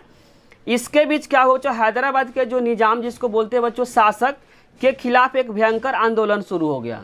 इसी के बीच क्या हो गया बच्चों, जो हैदराबाद का जो निजाम के खिलाफ एक भयंकर आंदोलन क्या हो गया, वहाँ के लोग शुरू कर दिए। नेक्स्ट पॉइंट है बच्चों, तेलंगाना के किसान भी इस दमनकारी शासन से क्या था, दुखी था। जो तेलंगाना के बच्चों जो किसान थे, जो हैदराबाद के जो निजाम से इसके शासन से क्या थे, बहुत ज़्यादा दुखी थे, वह भी आंदोलन में क्या हुए, आ बैठे। ध्यान से समझना है, तेलंगाना के जो किसान थे इस दमनकारी जो शासक बच्चों जिसको निजाम बोलते हैं, उससे क्या थे, तेलंगाना के किसान बहुत ज़्यादा क्या थे, दुखी थे। वह भी क्या हो गए बच्चों, इस आंदोलन में आ बैठे और महिलाएं भी इस आंदोलन में शामिल हुए। इसके साथ साथ बच्चों पहले क्या शामिल हुए, किसान शामिल हुए। कहाँ के बच्चों, तेलंगाना के किसान शामिल हुए, क्योंकि तेलंगाना के किसान बच्चों इस शासक से क्या थे, दुखी थे। और साथ साथ बच्चों जो महिलाएं भी इस आंदोलन में क्या हो गए, शामिल हो गए। और महिलाएं के कारण पढ़ते बच्चों, महिलाएं किस कारण से इस आंदोलन में शामिल हुए थे, क्योंकि इनके जो शासन काल में महिलाओं के साथ बहुत ज़्यादा अत्याचार होता था। महिलाएं बच्चों इस आंदोलन में इसलिए शामिल हुआ क्योंकि इनके शासन काल में महिलाओं के साथ बच्चों अत्यधिक क्या होता, अत्याचार हुआ करता था, जिसके कारण से जो महिलाएं थे बच्चों इस आंदोलन में क्या हुआ, भाग लिया। नेक्स्ट पॉइंट आपको ध्यान से समझना बच्चों, आंदोलन को देखकर जो निजाम था बच्चों, वह आंदोलन को देखकर निजाम ने एक अर्धसैनिक का मतलब होता है बच्चों एक गुंडा बोल सकते हैं। अर्धसैनिक का मतलब क्या था, अर्धसैनिक का मतलब गुंडा बोल सकते हैं। तो ध्यान से समझना है, आंदोलन को देखकर जो निजाम ने एक अर्धसैनिक जिसको बोलते हैं बच्चों गुंडा बल तैयार किया, और जिसको क्या कहा गया बच्चों, राजाकार का है। बहुत इंपॉर्टेंट लाइन है बच्चों, इंपॉर्टेंट पॉइंट है, आपको क्या करना, बारीकी से इस पॉइंट का मीनिंग समझना। बोलना चाह रहा है, आंदोलन को देखकर निजाम ने क्या किया, एक अर्धसैनिक जिसको बोलते बच्चों गुंडा बोल सकते हैं, बल उसने क्या किया, तैयार किया, जिसको कहा गया बच्चों, राजाकार का। जो निजाम था बच्चों, आंदोलन को देखकर निजाम ने क्या किया, एक अर्धसैनिक जिसको बोलते गुंडा बल तैयार किया, जिसको क्या कहा गया बच्चों, राजाकार कहा जाता था। राजाकार जो था बच्चों अत्याचारी था और निर्दयी था। जो राजाकार था बच्चों, जो गुंडा था, वह क्या था, बहुत ज्यादा अत्याचारी था और निर्दयी था। किसी के साथ बच्चों अच्छा व्यवहार नहीं करता था, सभी के साथ बच्चों, स्त्री हो या पुरुष हो, सभी के साथ क्या करता था, बहुत ज्यादा अत्याचार करता था। कौन बच्चों, जो राजाकार था। राजाकारों ने क्या किया, लूटपाट मचाई और हत्या करने शुरू कर दिया। जो राजा ने क्या कर दिया बच्चों, लूटपाट मचाई और क्या कर दिया, हत्या करना शुरू कर दिया। जो भी बच्चों जो आंदोलन कर रहा था, तो उस आंदोलन को समेटने के लिए जो राजाकार ने क्या किया बच्चों, लूटपाट मचाई, साथ साथ क्या कर दिया, हत्या करना शुरू कर दिया। जिसके कारण से क्या हो जाएगा, वो लोग सोचा कि अगर ऐसा करेंगे तो क्या हो जाएगा बच्चों, जो आंदोलन है वो क्या हो जाएगा, रुक जाएगा। उन लोगों ने मतलब जो राजाकार ने बच्चों, यहाँ पे बात चल रहा है राजाकार ने क्या किया, महिलाओं के ऊपर बहुत ज़्यादा अत्याचार किया, और साथ साथ महिलाओं के साथ बच्चों दुर्व्यवहार किया, साथ साथ क्या किया, महिलाओं के साथ बलात्कार किया। जो बच्चों राजाकार जो था वो महिलाओं के ऊपर क्या किया, बहुत ज़्यादा अत्याचार किया, उसके साथ बहुत ज़्यादा दुर्व्यवहार किया और साथ साथ महिलाओं के साथ क्या किया, जो राजाकार था वह बलात्कार किया। उसके बाद का कहानी आपको ध्यान से समझना बच्चों। 1948 के सितंबर में भारतीय सेना आई। बहुत इंपॉर्टेंट लाइन है बच्चों, ये सब चीज़ क्या कर रहा है, भारत जो सरकार थी वो देखे जा रही थी। उसके बाद 1948 के सितंबर में भारतीय सेना आई। कहाँ पे बच्चों, हैदराबाद गई और निजाम सैनिकों के साथ कुछ दिनों तक लड़ाई चला। उसके बाद क्या हुआ बच्चों, भारतीय सेना के साथ और निजाम के जो सैनिक थे उन दोनों में क्या हुआ बच्चों, कुछ दिनों तक क्या हुआ था, लड़ाई चली। फिर जो निजाम थे वो क्या कर दिए, बाद में आत्मसमर्पण कर दिए। उसके बाद क्या हुआ बच्चों, निजाम जो थे वो बाद में क्या कर दिए, आत्मसमर्पण कर दिए। इसी के साथ जो हैदराबाद क्या हो गया बच्चों, भारत में विलय हो गया। अब हैदराबाद जो विलय हुआ उसको समरी के फॉर्म में आपको बता देते हैं। समरी को क्या करना, आपको याद रखना है। पहला पॉइंट आपको याद रखना बच्चों, हैदराबाद को जो शासक को निजाम कहा जाता था और जो निजाम था बच्चों दुनिया का सबसे दौलतमंद लोगों में से एक था। उसके बाद आप ध्यान रख सकते हैं, हैदराबाद को जो रियासत था बच्चों बहुत बड़ा था। आज के समय में बोल सकते हैं कुछ जो हिस्सा वो कर्नाटक है, कुछ हिस्सा क्या बच्चों महाराष्ट्र है। उसके बाद निजाम जो चाहता था बच्चों, निजाम चाहता था कि हैदराबाद जो हो वह भारत में ना मिले और साथ साथ क्या करे, पाकिस्तान में ना मिले, वो क्या करे, खुद का देश बनाए। उसके बाद बच्चों नवंबर 1947 में भारत के साथ बच्चों हैदराबाद ने क्या किया, 1 साल के समझौता किया। उसी के बीच बच्चों क्या हुआ, हैदराबाद के जो शासक जिसको निजाम कहा गया उसके खिलाफ क्या हो गया बच्चों, वहां पे आंदोलन शुरू हो गया। उसके बाद क्या हुआ, तेलंगाना के जो किसान है बच्चों उन्होंने क्या किया, इस शासक से बहुत ज़्यादा दुखी थे, जिसके कारण से जो किसान थे वो भी क्या किए, इस आंदोलन में भाग लिए। साथ साथ बच्चों जो आंदोलन जो चल रहा था इस आंदोलन में महिलाएं भी भाग ली, क्योंकि इस शासन काल में बच्चों जो निजाम था, निजाम के शासन काल में महिलाओं के साथ बहुत ज़्यादा क्या हो रहा था, दुर्व्यवहार हो रहा था, जिसके कारण से महिलाएं भी क्या हुए, बढ़ चढ़कर इस आंदोलन में भाग लिए। इस आंदोलन को दबाने के लिए बच्चों जो निजाम था, निजाम ने क्या किया, अर्धसैनिक बल तैयार किया। उनको लगा कि बच्चों अर्धसैनिक बल का अगर इस्तेमाल करते हैं तो जो आंदोलन है क्या हो जाएगा, रुक जाएगा। उसके बाद जो अर्धसैनिक बल को क्या कहा गया बच्चों, राजाकार कहा गया। राजाकार ने क्या किया, लूटपाट मचाया, साथ साथ क्या किया, महिलाओं के साथ दुर्व्यवहार करने लगा। उसके बाद क्या हुआ बच्चों, 1948 में सितंबर के महीने में क्या हुआ, भारतीय सेना और किसके बीच बच्चों, जो निजाम के जो अर्धसैनिक बल था या सैनिक था उसके बीच क्या हुआ था, कुछ दिनों तक लड़ाई चला। उसके बाद जो हैदराबाद के निजाम थे वो क्या कर दिए, आत्मसमर्पण कर दिए, जिसके बाद क्या हो गया बच्चों, जो हैदराबाद थे वो भारत में क्या हो गए, विलय हो गए। नेक्स्ट जो पढ़ना बच्चों, हम लोग को पढ़ना मणिपुर के बारे में। बहुत इंपॉर्टेंट है बच्चों, मणिपुर भी बहुत ज़्यादा इंपॉर्टेंट है। समझते बच्चों, आज़ादी के कुछ दिन पहले मणिपुर के जो महाराजा, मणिपुर के महाराजा जिनका नाम आपको ध्यान रखना, बोधचंद्र सिंह। अगर पेपर में क्वेश्चन आता है कि मणिपुर के जो महाराजा थे, जो शासक थे, उनका क्या नाम था, तो महाराजा बोधचंद्र इनका नाम था। मणिपुर के जो महाराजा जिनका नाम आपको ध्यान रखना, बोधचंद्र सिंह ने भारतीय संघ में अपने रियासत को विलय के लिए एक सहमति पत्र पर क्या किए, हस्ताक्षर किए। आज़ादी के कुछ दिन पहले जो मणिपुर के जो महाराजा जिनका नाम आपको ध्यान रखना, बोधचंद्र सिंह ने भारतीय संघ में अपने रियासत को विलय करने के लिए सहमति पत्र पे उन्होंने क्या कर दिए, साइन कर दिए। उसके बाद महाराजा जनमत के दबाव में, महाराजा बच्चों जनमत मतलब जनता के दबाव में आकर 1948 के जून में चुनाव करवाए। उसके बाद बोलना चाह रहा बच्चों, महाराजा जनमत के दबाव में आकर 1948 में चुनाव करवाया और मणिपुर के संवैधानिक रियासत को बच्चों संवैधानिक राजतंत्र क्या किया, काम कर दिया। ध्यान से समझना है, महाराजा जो जनमत के दबाव में आकर बच्चों 1948 के जून में चुनाव करवाया। क्या कर बच्चों, 1948 के जून में उन्होंने क्या कर दिया, चुनाव करवा दिया। उसके बाद मणिपुर के संवैधानिक रियासत में बच्चों संवैधानिक राजतंत्र क्या हो गया, कायम हो गया।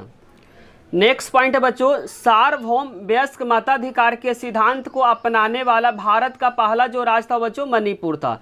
सार्वभौमिक वयस्क मताधिकार का मतलब होता है बच्चों, इसमें जाति पाति को नहीं देखते हैं, रंग को नहीं देखते हैं, जिसका एज बच्चों जो लिमिट है, जैसे अभी के समय में 18 वर्ष बच्चों, एज अगर 18 वर्ष का है वह क्या कर सकता है, वोट को दे सकता है। उसी को बोला जाता है बच्चों सार्वभौमिक वयस्क मताधिकार। इसमें जाति को नहीं देखते, लिंग को नहीं देखते बच्चों, रंग को नहीं देखते। इसमें जिसका एज हो रखा बच्चों जैसे 18 वर्ष वर्तमान समय में, वह क्या कर सकता है, वोट दे सकता है। उसी को बोला जाता है बच्चों सार्वभौमिक वयस्क मताधिकार। सार्वभौमिक वयस्क मताधिकार अपनाने वाला पहला राज्य अगर पूछेगा तो इसका आंसर हो जाएगा बच्चों मणिपुर। बहुत इंपॉर्टेंट पॉइंट है बच्चों, एमसीक्यू में क्वेश्चन क्या होता है, बार बार रिपीट होता है। पेपर में क्वेश्चन आएगा सार्वभौमिक वयस्क मताधिकार अपनाने वाला पहला राज्य कौन सा था, तो इसका आंसर हो जाएगा बच्चों मणिपुर था। नेक्स्ट पॉइंट आपको ध्यान से समझना है, कांग्रेस चाहती थी कि मणिपुर रियासत को भारत में मिला दिया जाए। बोलना चाह रहा है कांग्रेस चाहती थी कि बच्चों जो मणिपुर जो रियासत है वो भारत में उसको क्या किया जाए, मिला दिया जाए। लेकिन अन्य जो राजनीतिक पार्टी थी बच्चों, जो अदर जो राजनीतिक जो पार्टी थी इसके खिलाफ थी। कांग्रेस चाहती थी बच्चों जो मणिपुर जो रियासत को भारत में क्या किया जाए, मिला दिया जाए। लेकिन अन्य जो राजनीतिक जो पार्टी थी बच्चों इसके क्या थी, खिलाफ थी, नहीं चाहती थी कि बच्चों जो मणिपुर है वह भारत में मिले। नेक्स्ट पॉइंट बच्चों, भारत सरकार ने महाराजा पे दबाव डालकर, महाराजा पूरा नाम है बच्चों इनका क्या है, महाराजा बोधचंद्र, क्या है, भारत सरकार ने बच्चों महाराजा बोधचंद्र पे क्या किया, दबाव डाला और महाराजा ने हस्ताक्षर भी कर दिया। जो भारत सरकार ने क्या किया बच्चों, महाराजा जो बोधचंद्र पे क्या किए, दबाव डाले, जिसके कारण से जो महाराजा जो बोधचंद्र ने क्या किए, सहमति पत्र पे क्या कर दिए, साइन कर दिए और सफलता भी क्या की, और साथ साथ बच्चों भारतीय सरकार को क्या मिली, सफलता भी मिली। लेकिन इस बात को लेकर वहाँ की जो जनता में बच्चों क्रोध और नाराजगी है। इस बात को लेकर बच्चों वहाँ के जो जनता है वो जनता में क्या बच्चों, क्रोध है, और क्रोध भी है, साथ साथ क्या बच्चों, नाराजगी। भारतीय जो सरकार थी महाराजा बोधचंद्र पे दबाव डालकर क्या किए थे, साइन करवाए थे, जिसके कारण से जो वहाँ के जो जनता थी बच्चों, जो मणिपुर की जनता, इस बात को लेकर बच्चों वहाँ की जो जनता है क्रोध और नाराजगी जताती है, जो आज के दिन भी क्या कर सकते हैं, हम देख सकते हैं। विलय और हैदराबाद के विलय को समझने में या किसी भी टॉपिक को समझने में अगर डाउट हुआ हो तो कमेंट बॉक्स में जरूर लिखें। अगर बच्चों वीडियो आपको अच्छी लगी हो, समझ में आया हो तो क्या करें, लाइक कमेंट और सब्सक्राइब करना चैनल को ना भूले। बच्चों आप लोग का कमेंट ही क्या करता, हम लोग को मोटिवेट करता वीडियो बनाने के लिए, साथ साथ दोस्तों के साथ शेयर करना भी ना भूले। इसे क्वेश्चन नंबर 18 में बच्चों गिवन है राज्यों का पुनर्गठन। बहुत इंपॉर्टेंट टॉपिक है बच्चों, पेपर के पॉइंट में से इसको इंपॉर्टेंट मार्क करें और आंसर को क्या करें, बारीकी से समझें। लिखा हुआ है बच्चों, भाषा के आधार पे राज्य का गठन ऐसा लोगों ने मांग की थी। बच्चों जब देश आज़ाद नहीं हुआ था तो लोगों का जो मांग था बच्चों, जब भारत आज़ाद हो जाएगा तो आज़ाद होने के बाद जो बच्चों जो राज्य बनेगा वह भाषा के आधार पे बनेगा। ऐसा ने बच्चों लोगों ने क्या किया था, मांग किया था। बच्चों यहाँ पे लिखना चाह रहा है भाषा के आधार पे राज्य का गठन हो, ऐसा लोगों ने क्या किया था बच्चों, मांग किया था, और सरकार ने इस बात को क्या लिया था बच्चों, मान भी लिया था। जैसे कि बच्चों जब लोगों ने क्या किया था, जब बोला था कि जब देश आज़ाद हो जाएगा तो आज़ाद होने के बाद राज्य जो बनेगा बच्चों, राज्य जो बनेगा वह राज्य जो बनेगा भाषा के आधार पे बनेगा, और यह बात बच्चों सरकार ने क्या की थी, बात मान ली थी।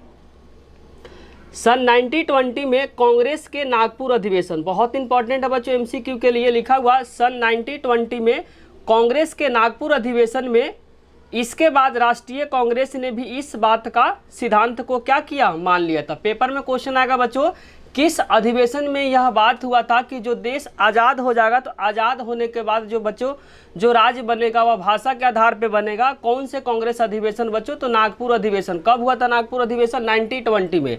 अगर पेपर में क्वेश्चन आता बच्चों एमसीक्यू के फॉर्म में, किस अधिवेशन में, किस कांग्रेस अधिवेशन में बच्चों यह बात हुआ था कि जब देश आज़ाद हो जाएगा तो आज़ाद होने के बाद जो राज्य बनेगा वह भाषा के आधार पे बनेगा। तो कांग्रेस अधिवेशन बच्चों 1920 में यह बात हुआ था कि जब भी देश आज़ाद हो जाएगा तो आज़ाद होने के बाद जो राज्य बनेगा वह भाषा के आधार पे बनेगा। को अच्छे से याद करना है, साथ साथ अधिवेशन को भी क्या करना है, अच्छे से याद रखना है। आगे कहानी समझते बच्चों। आज़ादी और बंटवारे के बाद फिर से ऐसी स्थिति बदली। स्टार्टिंग में बच्चों 1920 में यह बात हुआ था कि जो देश आज़ाद होगा, आज़ाद होने के बाद जो राज्य बनेगा भाषा के आधार पे बनेगा। लेकिन जैसे ही बच्चों जब देश आज़ाद हुआ तो आज़ाद होते ही क्या हुआ बच्चों, देश के दो टुकड़े हो गए। एक हो गए बच्चों पाकिस्तान और दूसरा हो गया बच्चों भारत। इसीलिए यहाँ पे लिखना चाह रहा, आज़ादी और बंटवारे के बाद फिर से ऐसी स्थिति बदली। नेताओं ने सोचा अगर हम भाषा के आधार पे बंटवारा होगा तो देश क्या हो जाएगा, टूट जाएगा। 1920 में बच्चों नागपुर अधिवेशन में जो सरकार थी उस बात को तो मान ली थी, लेकिन जैसे बच्चों देश आज़ाद हुआ, आज़ाद होने के बाद क्या हुआ, जो देश था वो टुकड़ों में टूट गया, तब नेता लोग सोचा बच्चों कि अगर हम भाषा के आधार पे राज्य को बनाएंगे तो जो देश क्या हो जाएगा, टूट जाएगा। इसी बीच लोगों ने क्या कर दिया, आंदोलन शुरू कर दिया, क्योंकि बच्चों जो सरकार थी उस बात को मान नहीं रही थी। सरकार को लग रहा था कि अगर हम भाषा के आधार पे राज्य बनाएंगे तो देश क्या हो जाएगा, टूट जाएगा। इसीलिए यहाँ लिखना चाह रहा, आज़ादी और बंटवारे के बाद फिर से ऐसी स्थिति हुई, नेताओं ने सोचा अगर भाषा के आधार पे बंटवारा होगा तो देश क्या हो जाएगा, टूट जाएगा। इसी बीच लोगों ने क्या कर दिया बच्चों, आंदोलन शुरू कर दिया। इसी बीच बच्चों जब सरकार सोच ही रही थी, इसी बीच में बच्चों लोगों ने क्या कर दिया, आंदोलन शुरू कर दिया और मांग उठा कि जो आंध्र प्रदेश जो नाम से एक अलग राज्य बनाने, बच्चों इसमें आंदोलन में यही बात हुआ कि आंध्र प्रदेश नाम से एक अलग राज्य बनाया जाए और जितने भी राजनीतिक पार्टी थे या तेलुगु भाषा के जो लोग थे सभी इसके क्या थे, पक्ष में थे। आंदोलन में यह मांग रखा कि बच्चों कि जो आंध्र प्रदेश जो राज्य है वह भाषा के आधार पर, तेलुगु भाषा के आधार पर क्या किया जाए, बनाया जाए। लेकिन सरकार अभी तक कोई भी फैसला नहीं लिया था। सरकार को डर था बच्चों कि अगर हम भाषा के आधार पर राज्य को बनाएंगे तो क्या हो जाएगा, देश अनेक टुकड़ों में टूट जाएगा, जिसके कारण से बच्चों जो सरकार थी इस मांगों को पूरा नहीं कर रही थी। लेकिन आपको यह ध्यान रखना बच्चों, आंध्र प्रदेश में आंदोलन जो शुरू हुआ था किस बात को लेकर शुरू हुआ था, आंध्र प्रदेश नाम से एक राज्य बना जाए, किस भाषा के आधार बच्चों, तेलुगु भाषा के आधार पे। और जितने सारे बच्चों जो तेलुगु भाषा के जो लोग थे, साथ साथ जितने सारे जो राजनीतिक पार्टी थे इस बात से सहमत थे, लेकिन कांग्रेस पार्टी बच्चों इस बात से सहमत नहीं थी। जो सरकार थी बच्चों वह सोच रही थी अगर हम भाषा के आधार पर बनाएंगे तो देश क्या हो जाएगा, अनेक टुकड़ों में टूट जाएगा, क्योंकि भारत में विविधताओं वाला देश है। भारत में क्या है, बहुत सारे जगह अलग अलग भाषा बोले जाते हैं, जिसके कारण से बच्चों जो सरकार क्या रही थी, इस फैसले से नकार रही थी। आगे कहानी बच्चों को बारीकी से समझना है। इसी को देखते हुए कांग्रेस के एक नेता जिनका नाम आपको ध्यान रखना, दिग्गज गांधीवादी नेता थे जिनका नाम आपको ध्यान रखना पोट्टी श्रीरामुलु। गांधीवादी नेता जिनका नाम आपको ध्यान रखना पोट्टी श्रीरामुलु अनिश्चितकालीन भूख हड़ताल पे बैठ गए। क्योंकि बच्चों गांधीवादी थे तो गांधीवादी क्या होते थे, जब भी गांधी क्या करते थे, कोई भी अगर हड़ताल करना रहता तो उनको क्या करता, भूख हड़ताल पे बैठ जाते थे। इसीलिए यहाँ बोलना चाह रहा, इसी को देखते हुए कांग्रेस के एक दिग्गज नेता जिनका नाम आपको ध्यान रखना है पोट्टी श्रीरामुलु अनिश्चितकालीन पे भूख हड़ताल पे क्या हो गए, बैठ गए। और उसके बाद क्या हो गए बच्चों, 56 दिन के बाद इनकी देहांत हो गई। जो श्रीरामुलु पोट्टी जो बच्चों जो आंध्र प्रदेश के थे, इनका बच्चों जब कालीन भूख हड़ताल पे रहे तो 56 दिन के बाद इनकी क्या हो गई, मौत हो गई।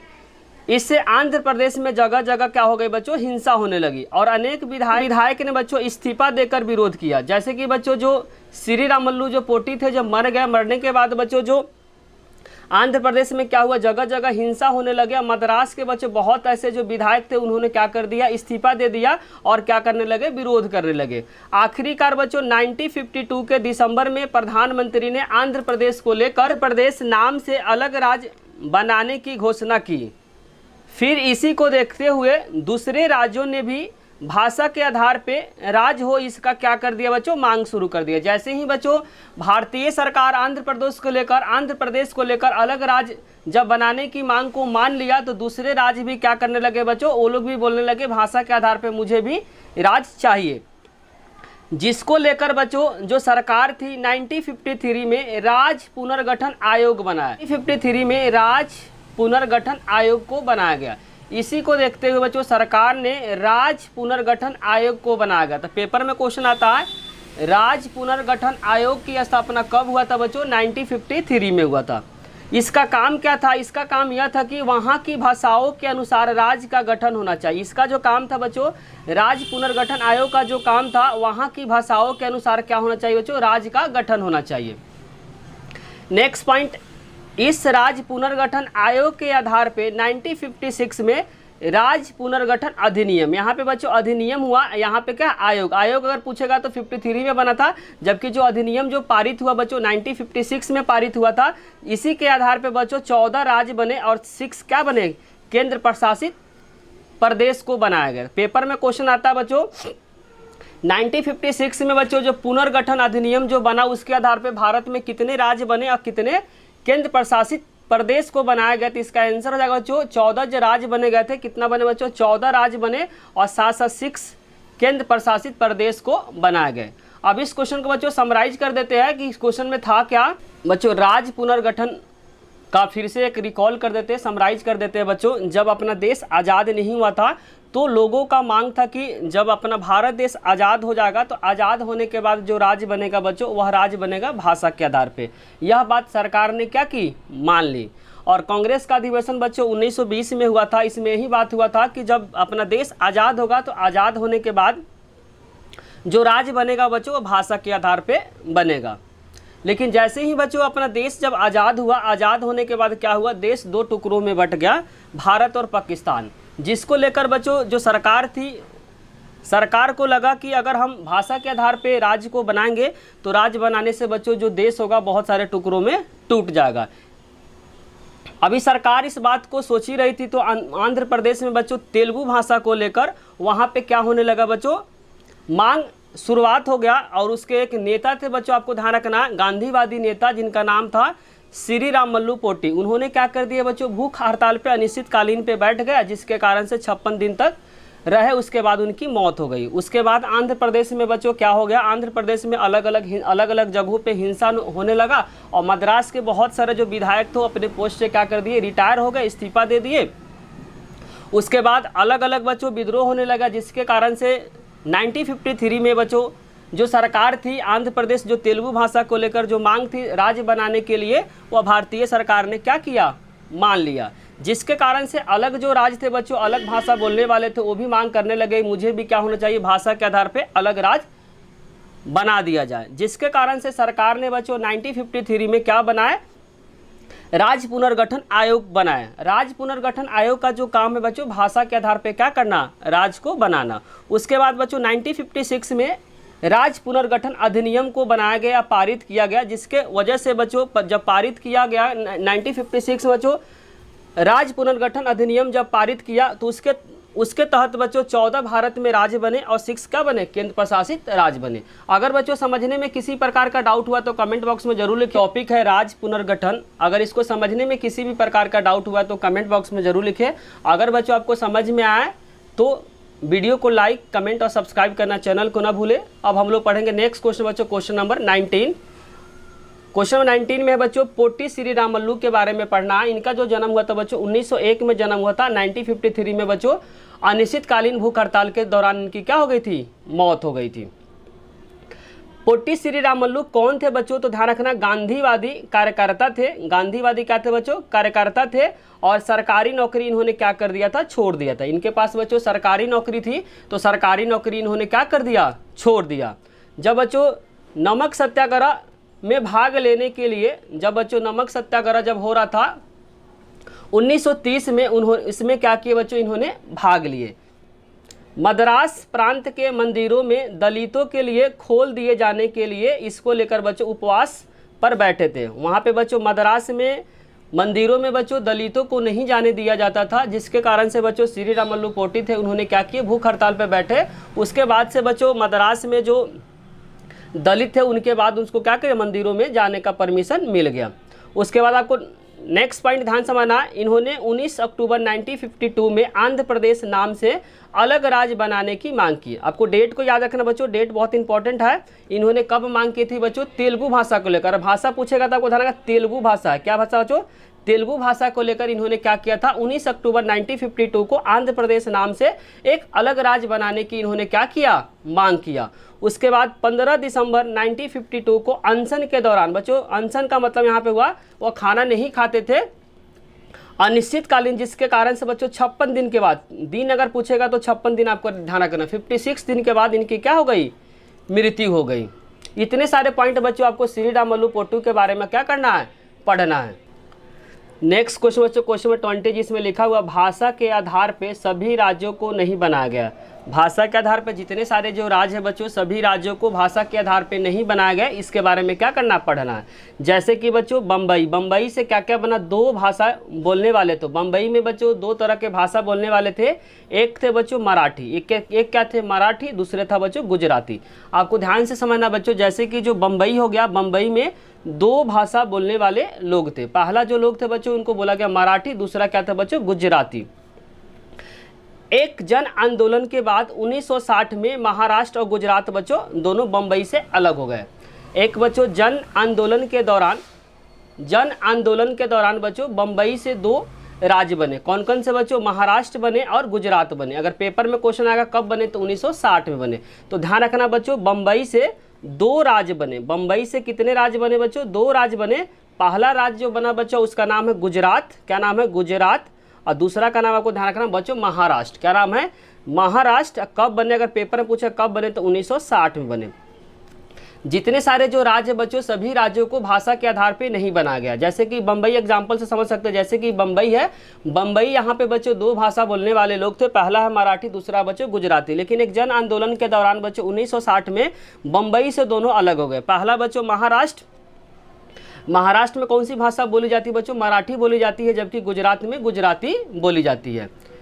नेक्स्ट पॉइंट आपको ध्यान से समझना बच्चों, पंजाब में हिंदी और पंजाबी दो समुदाय के लोग थे। बच्चों जो पंजाब थे, पंजाब में दो तरह के लोग के समुदाय थे। पहला बच्चों हिंदी भाषा, दूसरा क्या बच्चों? पंजाबी भाषा। लेकिन 1966 में पंजाबी भाषा को पंजाब तथा बाकी जो बचा हुआ है उसको क्या बना दिया बच्चों? हरियाणा तथा हिमाचल प्रदेश बना दिया। 1966 में जो पंजाबी भाषा जो बोलने वाले लोग थे बच्चों उसको बना दिया पंजाब, और जो बचे हुए पार्ट को क्या बना दिया बच्चों? हरियाणा। हरियाणा के साथ क्या बना दिया? हिमाचल प्रदेश बना दिया। ध्यान से समझना है, पंजाब में बच्चों हिंदी और पंजाबी भाषा के दो समुदाय थे। लेकिन 1966 में पंजाबी समुदाय को क्या बना दिया बच्चों? पंजाब बना दिया, और बाकी जो बचा हुआ उसको क्या बना दिया बच्चों? हरियाणा, साथ साथ हिमाचल प्रदेश राज्य बना दिया गया। नेक्स्ट पॉइंट आपको ध्यान समझना, 1972 में, डेट को आपको ध्यान रखना बच्चों, डेट बहुत इंपॉर्टेंट है। 1972 में असम से मेघालय, मणिपुर और त्रिपुरा को अलग हो गए। बच्चों 1972 में जो असम से कौन कौन राज्य बने बच्चों? पहला बना मेघालय, दूसरा बना बच्चों मणिपुर और तीसरा बना त्रिपुरा। 1972 में बच्चों असम से तीन राज्य बने गए। कौन कौन से बने बच्चों? पहला मेघालय बना, दूसरा मणिपुर बना, तीसरा क्या बना बच्चों? त्रिपुरा बना। नेक्स्ट पॉइंट बच्चों, 1987 में मिजोरम और अरुणाचल प्रदेश राज्य को बनाया गया। 1987 बच्चों मिजोरम और अरुणाचल प्रदेश बनाया गया। डेट को याद रखना बच्चों, 1987 में दो राज्य बनाए गए बच्चों, मिजोरम और साथ साथ मिजोरम के बाद अरुणाचल प्रदेश। मिजोरम का, अरुणाचल प्रदेश का बच्चों पुराना नाम पूछेगा तो इसका आंसर हो जाएगा नेफा। अगर एमसीक्यू में क्वेश्चन आता है बच्चों अरुणाचल प्रदेश का पुराना नाम, तो इसका आंसर हो जाएगा बच्चों नेफा। कुछ राज्य भाषा के आधार पे नहीं बल्कि विकास के आधार पे अलग अलग राज्य बनाए। कुछ ऐसे राज्य थे बच्चों जिन्होंने भाषा के आधार पे नहीं बनाए, इसको विकास के आधार पे बनाया गया। जैसे कि बच्चों 2000 में छत्तीसगढ़, उत्तराखंड और साथ साथ झारखंड राज्य बने। ऐसे राज्य है बच्चों इन्होंने भाषा के आधार पे नहीं बना, यहाँ पे बच्चों विकास के आधार पे बना है। इसीलिए लिखना चाह रहा, कुछ ऐसे राज्य थे जो भाषा के आधार पे नहीं बल्कि विकास के आधार पे इन्हें अलग राज्य बनाया गया। जैसे कि बच्चों 2000 ईस्वी में छत्तीसगढ़ को बनाया गया, उत्तराखंड को बनाया गया, साथ साथ झारखंड को बनाया गया। अभी भी बच्चों महाराष्ट्र में जो जगह है विदर्भ, पश्चिमी उत्तर प्रदेश में बच्चों हरित प्रदेश है, और बंगाल के उत्तरी भाग में राज्य बनाने को लेकर बच्चों आंदोलन चलते रहते हैं। ध्यान समझना बच्चों, अभी भी जो महाराष्ट्र के जो विदर्भ कोई जगह है बच्चों, पश्चिमी उत्तर प्रदेश में बच्चों हरित प्रदेश और तथा बंगाल के उत्तरी भाग में बच्चों राज्य को लेकर हमेशा क्या होता है? आंदोलन चलते रहते हैं। नेक्स्ट क्वेश्चन बच्चों, क्वेश्चन नंबर 21, जिसमें लिखा हुआ जम्मू और कश्मीर के बारे में क्या करना, पढ़ना है। बहुत इंपॉर्टेंट है बच्चों जम्मू और कश्मीर। जम्मू एवं कश्मीर में बच्चों 3 राजनीतिक सामाजिक क्षेत्र शामिल है। जम्मू कश्मीर में बच्चों कितने तरह का राजनीतिक शामिल है? तो 3 तरह के राजनीतिक एवं सामाजिक क्षेत्र शामिल है। उसमें बच्चों जम्मू है, दूसरा में बच्चों कश्मीर है, और तीसरा में क्या है? लद्दाख है। ध्यान समझना बच्चों, जम्मू और कश्मीर में बच्चों 3 तरह के राजनीतिक एवं सामाजिक क्षेत्र शामिल है। इसमें कौन कौन है बच्चों? जम्मू है, दूसरा में कश्मीर है, तीसरा में क्या बच्चों? लद्दाख है। दूसरा पॉइंट आपको ध्यान समझना, कश्मीर घाटी को कश्मीर के दिल के रूप में देखा जाता है। बच्चों जो कश्मीर घाटी को कश्मीर के दिल के रूप में देखा जाता है। नेक्स्ट पॉइंट बच्चों ध्यान से समझना, कश्मीरी बोली बोलने वाले ज़्यादातर लोग बच्चों मुस्लिम हैं। जो कश्मीरी जो बोलने वाले बच्चों जो ज़्यादातर जो लोग हैं वो कौन से है? मुस्लिम है, और कुछ क्या है? हिंदू भी शामिल है। जो कश्मीरी जो बोलने वाले जो लोग हैं बच्चों ज़्यादातर जो लोग कौन से है? मुस्लिम है, और कुछ क्या है यहाँ पे बच्चों? हिंदू भी है। नेक्स्ट पॉइंट, जम्मू क्षेत्र पहाड़ी तलहटी, तलहटी का मतलब बच्चों ऐसे अगर ऐसे आ रहा है तो इसको तलहटी बोलते हैं। क्या बोलते हैं बच्चों? इसको तलहटी बोलते हैं। तो जम्मू जो क्षेत्र है पहाड़ी है, साथ साथ क्या बच्चों तलहटी और मैदानी इलाके का क्या है मिश्रण है, सभी का बच्चों मिश्रण है। किसका किसका? जम्मू जो क्षेत्र है बच्चों वो पहाड़ी भी है, तलहटी भी है तथा मैदानी इलाके के क्या है मिश्रण है। यहाँ पर हिंदू, मुस्लिम, सिख और कई धर्म वाले अलग अलग भाषा बोलने वाले लोग यहाँ पे रहते हैं। बोलना चाह रहा बच्चों, यहाँ पे हिंदू भी है, मुस्लिम भी है, सिख भी है, कई धर्म वाले अलग अलग भाषा बोलने वाले यहाँ लोग हैं। कहाँ पे बच्चों? जम्मू कश्मीर में। लद्दाख जो बच्चों पर्वतीय इलाका है, लद्दाख कैसा बच्चों? पर्वतीय इलाका है और यहाँ बौद्ध एवं मुसलमानों की आबादी है। यहाँ पे बच्चों जो लद्दाख है, लद्दाख में क्या बच्चों पर्वतीय इलाका है और यहाँ पे क्या बच्चों बौद्ध धर्म को मानने वाले और साथ साथ क्या मुस्लिम यहाँ पे आबादी है। कहाँ पे बच्चों? लद्दाख में। और लद्दाख कैसा इलाका बच्चों? पर्वतीय इलाका है। नेक्स्ट इंपॉर्टेंट क्वेश्चन बच्चों, पेपर के लिए बहुत इंपॉर्टेंट है, इस क्वेश्चन को क्या करें इंपॉर्टेंट मार्क करें। जम्मू कश्मीर मुद्दा की समस्या। बच्चों जो जम्मू कश्मीर है, जो राजवाड़ा था बच्चों, भारत में किस तरीके से शामिल हुआ इसके बारे में क्या करना है? पढ़ना है। तो भारत की आज़ादी से पहले यानी 1947 से पहले जम्मू एवं कश्मीर में राजशाही थी। मतलब राजशाही का मतलब राजा का यहाँ पे शासन था। कब बच्चों? जब आज़ाद जब देश नहीं हुआ था उसके पहले की कहानी है। तो वहीं बोलना चाह रहा है भारत की आज़ादी से पहले यानी 1947 से पहले बच्चों जो जम्मू कश्मीर में किस तरीके का शासन था? राजशाही था। राजशाही का मतलब राजा का यहाँ पे शासन हुआ करता था। उस वक्त बच्चों वहाँ का जो शासक है जिनका नाम था हरि सिंह। अगर पेपर में क्वेश्चन आएगा बच्चों 1947 आज़ादी के समय जम्मू कश्मीर के जो शासक है उस शासक का क्या नाम है? तो इसका आंसर हो जाएगा बच्चों हरि सिंह। जो भारतीय संघ में शामिल नहीं होना चाहता था, वे नहीं पाकिस्तान और नहीं भारत से समझौता करना चाहता था। बोलना चाह रहा बच्चों जब 1947 में जब भारत आज़ाद हो गया, आज़ाद होने के बाद बच्चों जो जम्मू कश्मीर के जो राजा थे जिनका नाम आपको ध्यान रखना महाराजा हरि सिंह, वे क्या सोचते थे बच्चों? न कि हम भारत में मिलेंगे न कि पाकिस्तान में मिलेंगे, मैं तो खुद का एक क्या करूँगा स्वतंत्र देश बनाऊँगा। इसीलिए यहाँ पे लिखना चाह रहा है पाकिस्तान और न भारत से क्या किया बच्चों? समझौता नहीं करना चाहता था। वे एक क्या चाहते थे बच्चों? स्वतंत्र राज्य बनाना चाहते थे। कौन बच्चों? तो ध्यान से समझना बच्चों, महाराजा हरि सिंह इनका पूरा नाम है। पाकिस्तान जो सोचता था कि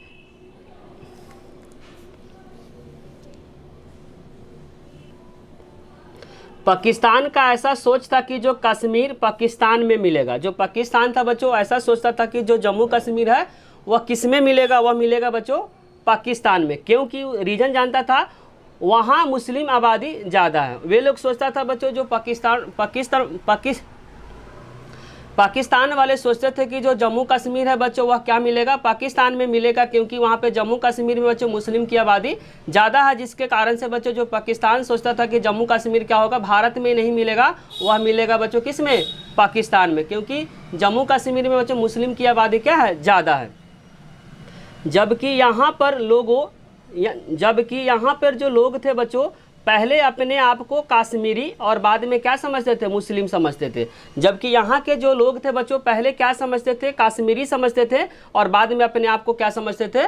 मुस्लिम समझते थे। नेशनल कॉन्फ्रेंस एक धर्मनिरपेक्ष संगठन था। धर्मनिरपेक्ष का मतलब होता है बच्चों कोई भी धर्म को मान सकता है, इसमें किसी तरह का भेदभाव नहीं है, रोक टोक नहीं है। यह काफ़ी समय तक कांग्रेस के साथ गठबंधन में था। जो नेशनल कॉन्फ्रेंस था बच्चों जो कि क्या था? एक धर्मनिरपेक्ष संगठन था जो काफ़ी समय तक कांग्रेस के साथ क्या था बच्चों? गठबंधन में रहा। उस वक्त राष्ट्रीय राजनीति के कई प्रमुख नेता जैसे कि बच्चों शेख अब्दुल्ला के मित्र थे। ध्यान से समझना बच्चों, नेशनल कॉन्फ्रेंस एक क्या था? धर्मनिरपेक्ष संगठन था। धर्मनिरपेक्ष का मतलब होता है बच्चों किसी भी धर्म को मान सकते हैं। यह काफ़ी समय तक कांग्रेस के साथ क्या था बच्चों? गठबंधन में रहा। कौन बच्चों? नेशनल कॉन्फ्रेंस जो एक संगठन था वह काफ़ी समय तक बच्चों कांग्रेस के साथ क्या था? गठबंधन में रहा। उस वक्त का राष्ट्रीय राजनीति के कई जो प्रमुख नेता जिनका नाम आपको ध्यान रखना शेख अब्दुल्ला के मित्र थे। इनमें नेहरू भी क्या थे बच्चों? शामिल थे। जो शेख अब्दुल्ला बच्चों जो क्या थे इसमें शामिल थे और साथ साथ क्या थे? नेहरू भी इसमें शामिल थे। और शेख अब्दुल्ला बच्चों नेहरू जी के क्या थे? मित्र थे। इसीलिए लिखना चाह रहा प्रमुख जो नेता थे बच्चों किसके? नेशनल कॉन्फ्रेंस जो संगठन था इनके जो प्रमुख जो नेता था इनका नाम रखना बच्चों, नाम ध्यान रखना शेख अब्दुल्ला के क्या थे? मित्र थे और इनमें नेहरू भी क्या थे? शामिल थे। संगठन यानी नेशनल कॉन्फ्रेंस के शेख अब्दुल्ला के नेतृत्व में यहाँ पे क्या चला बच्चों, जन आंदोलन चला। वहाँ पे क्या चला बच्चों, यह जो संगठन यानी जो नेशनल कॉन्फ्रेंस के शेख अब्दुल्ला के नेतृत्व में बच्चों जम्मू कश्मीर में क्या चला, जन आंदोलन चला। और इसमें यह मांग था कि महाराजा हरी सिंह अपना पद को छोड़े, लेकिन शेख अब्दुल्ला पाकिस्तान में नहीं मिलना चाहते थे। बस इनका बच्चों यह था, यह संगठन यानी नेशनल कॉन्फ्रेंस के जो शेख अब्दुल्ला के नेतृत्व में बच्चों जो जम्मू कश्मीर में एक आंदोलन चला, इस आंदोलन में यही मांग था कि महाराजा जो हरी सिंह अपने पद से छोड़े, लेकिन बच्चों जो शेख अब्दुल्ला थे वो पाकिस्तान जाना नहीं चाहते थे। नेक्स्ट पॉइंट आपको ध्यान रखना, पाकिस्तान ने 1947 के अक्टूबर महीने में, बहुत इंपॉर्टेंट लाइन है बच्चों, यहीं से क्या होगा, टर्निंग पॉइंट है, आपको क्या करना है, पॉइंट को बारीकी से समझना है। पाकिस्तान ने 1947 के अक्टूबर महीने में बच्चों कबायली घुसपैठी, घुसपैठी का मतलब होता है ज़मीन के नीचे से कश्मीर में भेज दिया। और इसी स्थिति को देखकर महाराजा ने क्या किया बच्चों, भारत से मदद मांगी। डेट को ध्यान रखना, पाकिस्तान ने 1947 के अक्टूबर महीने में बच्चों कबायली घुसपैठियों को कश्मीर भेज दिया। इसी को स्थिति, कश्मीर जब भेज दिया बच्चों, इसी स्थिति को देखकर जो वहाँ के जो राजा थे, जिनका नाम आपको ध्यान रखना महाराजा हरी सिंह, उन्होंने क्या किया, भारत से मांग किया। 1947 के अक्टूबर महीने में बच्चों वहाँ की जो सैनिक है वो सैनिक कहाँ चली आई, जम्मू कश्मीर में चली आई। इसी को देखते हुए जो बच्चों वहाँ के जो राजा, जिनका नाम आपको ध्यान रखना महाराजा हरी सिंह, ने क्या किया, भारत से मदद मांगी। आगे कहानी ध्यान से समझना है। भारत मदद करने के लिए चाहा, लेकिन उससे पहले जम्मू कश्मीर को भारतीय संघ में होने के लिए हस्ताक्षर कराया। भारतीय सरकार से जब मदद मांगे तो भारतीय सरकार ने पहले बोले कि बच्चों जो इंस्ट्रूमेंट ऑफ एक्सेशन है उस पर क्या करना पड़ेगा, आपको साइन करना पड़ेगा, उसी के बाद मैं क्या करूंगा, आपको हेल्प कर पाऊंगा। इसीलिए यहाँ लिखना चाह रहा, भारत मदद करने के लिए तो चाहा, लेकिन उससे पहले जम्मू कश्मीर को भारतीय संघ में होने के लिए हस्ताक्षर करा। हस्ताक्षर मतलब इंस्ट्रूमेंट ऑफ एक्सेशन पे हस्ताक्षर कराए। इसके बाद भारत ने सैन्य मदद उपलब्ध कराई। जब साइन कर दिए बच्चों, जो वहाँ के जो राजा थे Hari Singh, instrument of accession पे जब साइन कर दिए, तो साइन करने के बाद भारतीय सरकार ने क्या उपलब्ध कराई, सैन्य मदद की। किसको बच्चों, जम्मू कश्मीर को। और कश्मीर घाटी में जो घुसपैठी जो घुसे हुए थे उनको क्या कर दिया, खदेड़ दिया। कौन बच्चों, भारतीय सैनिक। भारतीय सैनिक बच्चों वहाँ के जो घुसपैठी थे उसको क्या कर दिया, खदेड़ दिया। और खदेड़ने के बाद क्या बच्चों, हस्ताक्षर तो हो गया, लेकिन यह भी ध्यान रखा गया कि वहाँ की जनता क्या चाहती है। और हस्ताक्षर तो हो गया बच्चों, हस्ताक्षर को देखते हुए भी ध्यान में रखा गया कि वहाँ की जनता क्या चाहती है। फिर स्थिति समान जब हुआ तो वहाँ की जनता ने अपना समर्थन दिया। वहाँ की जनता से बच्चों राय लिया गया, पूछा गया, समर्थन दिया। उसके बाद 1948 में शेख अब्दुल्ला जो था बच्चों जम्मू कश्मीर राज्य के क्या बना दिया, प्रधानमंत्री को बना दिया। जब स्थिति नॉर्मल हो गया, समान हो गया, तो 1948 में बच्चों जो शेख अब्दुल्ला जो थे उनको क्या कर दिया, जम्मू कश्मीर के राज्य के क्या बना दिया, प्रधानमंत्री बना दिया। उस समय बच्चों राज्य के जो सरकार के जो मुखिया होते थे उस समय क्या कहा जाता था, राज्य सरकार की जो मुखिया को उस समय बच्चों प्रधानमंत्री कहा जाता था। जब भारत में बच्चों जम्मू कश्मीर जब मिल गया तो 1948 में बच्चों वहाँ की जम्मू कश्मीर का जो शासक बना, उस शासक का नाम आपको ध्यान रखना बच्चों, शेख अब्दुल्ला। वहाँ की जनता ने समर्थन दिया, जिसके कारण से बच्चों 1948 में शेख अब्दुल्ला को जम्मू कश्मीर का बच्चों प्रधानमंत्री बनाया गया। उस समय बच्चों जो देश की, उस समय बच्चों राज्य का जो मुखिया होता था उसको क्या बोला जाता था, प्रधानमंत्री बोला जाता था। भारत जम्मू कश्मीर की स्वायत्तता को बनाए रखने पर सहमत हो गया। इसे संविधान में धारा 370 के द्वारा विशेष रूप से विशेष राज्य का दर्जा दिया। बच्चों उसके बाद क्या हुआ, भारत ने जम्मू एवं कश्मीर की स्वायत्तता को बनाए रखने के लिए सहमत हो गया और इसमें संविधान में बच्चों धारा 370 के द्वारा विशेष राज्य को इसको दर्जा दिया। लेकिन बच्चों 370 अभी के समय में क्या कर दिया, हटा दिया गया। तो लेकिन उस समय बच्चों 370 धारा के तहत बच्चों जो जम्मू कश्मीर को एक विशेष रूप से दर्जा दिया गया, लेकिन अभी के समय बच्चों 370 को क्या कर दिया, जो धारा उसको हटा दिया गया। इसी के साथ बच्चों जो सेकेंड बुक का जो चैप्टर नंबर 1 जितने सारे इंपॉर्टेंट क्वेश्चन थे बच्चों, सारे इंपॉर्टेंट को 4 पार्ट में डिस्कस कर दिए। अगर बच्चों वीडियो अच्छी लगी हो तो लाइक, कमेंट और सब्सक्राइब करना, चैनल को ना भूले। कोई भी डाउट हो तो कमेंट बॉक्स में जरूर लिखें। Thank you.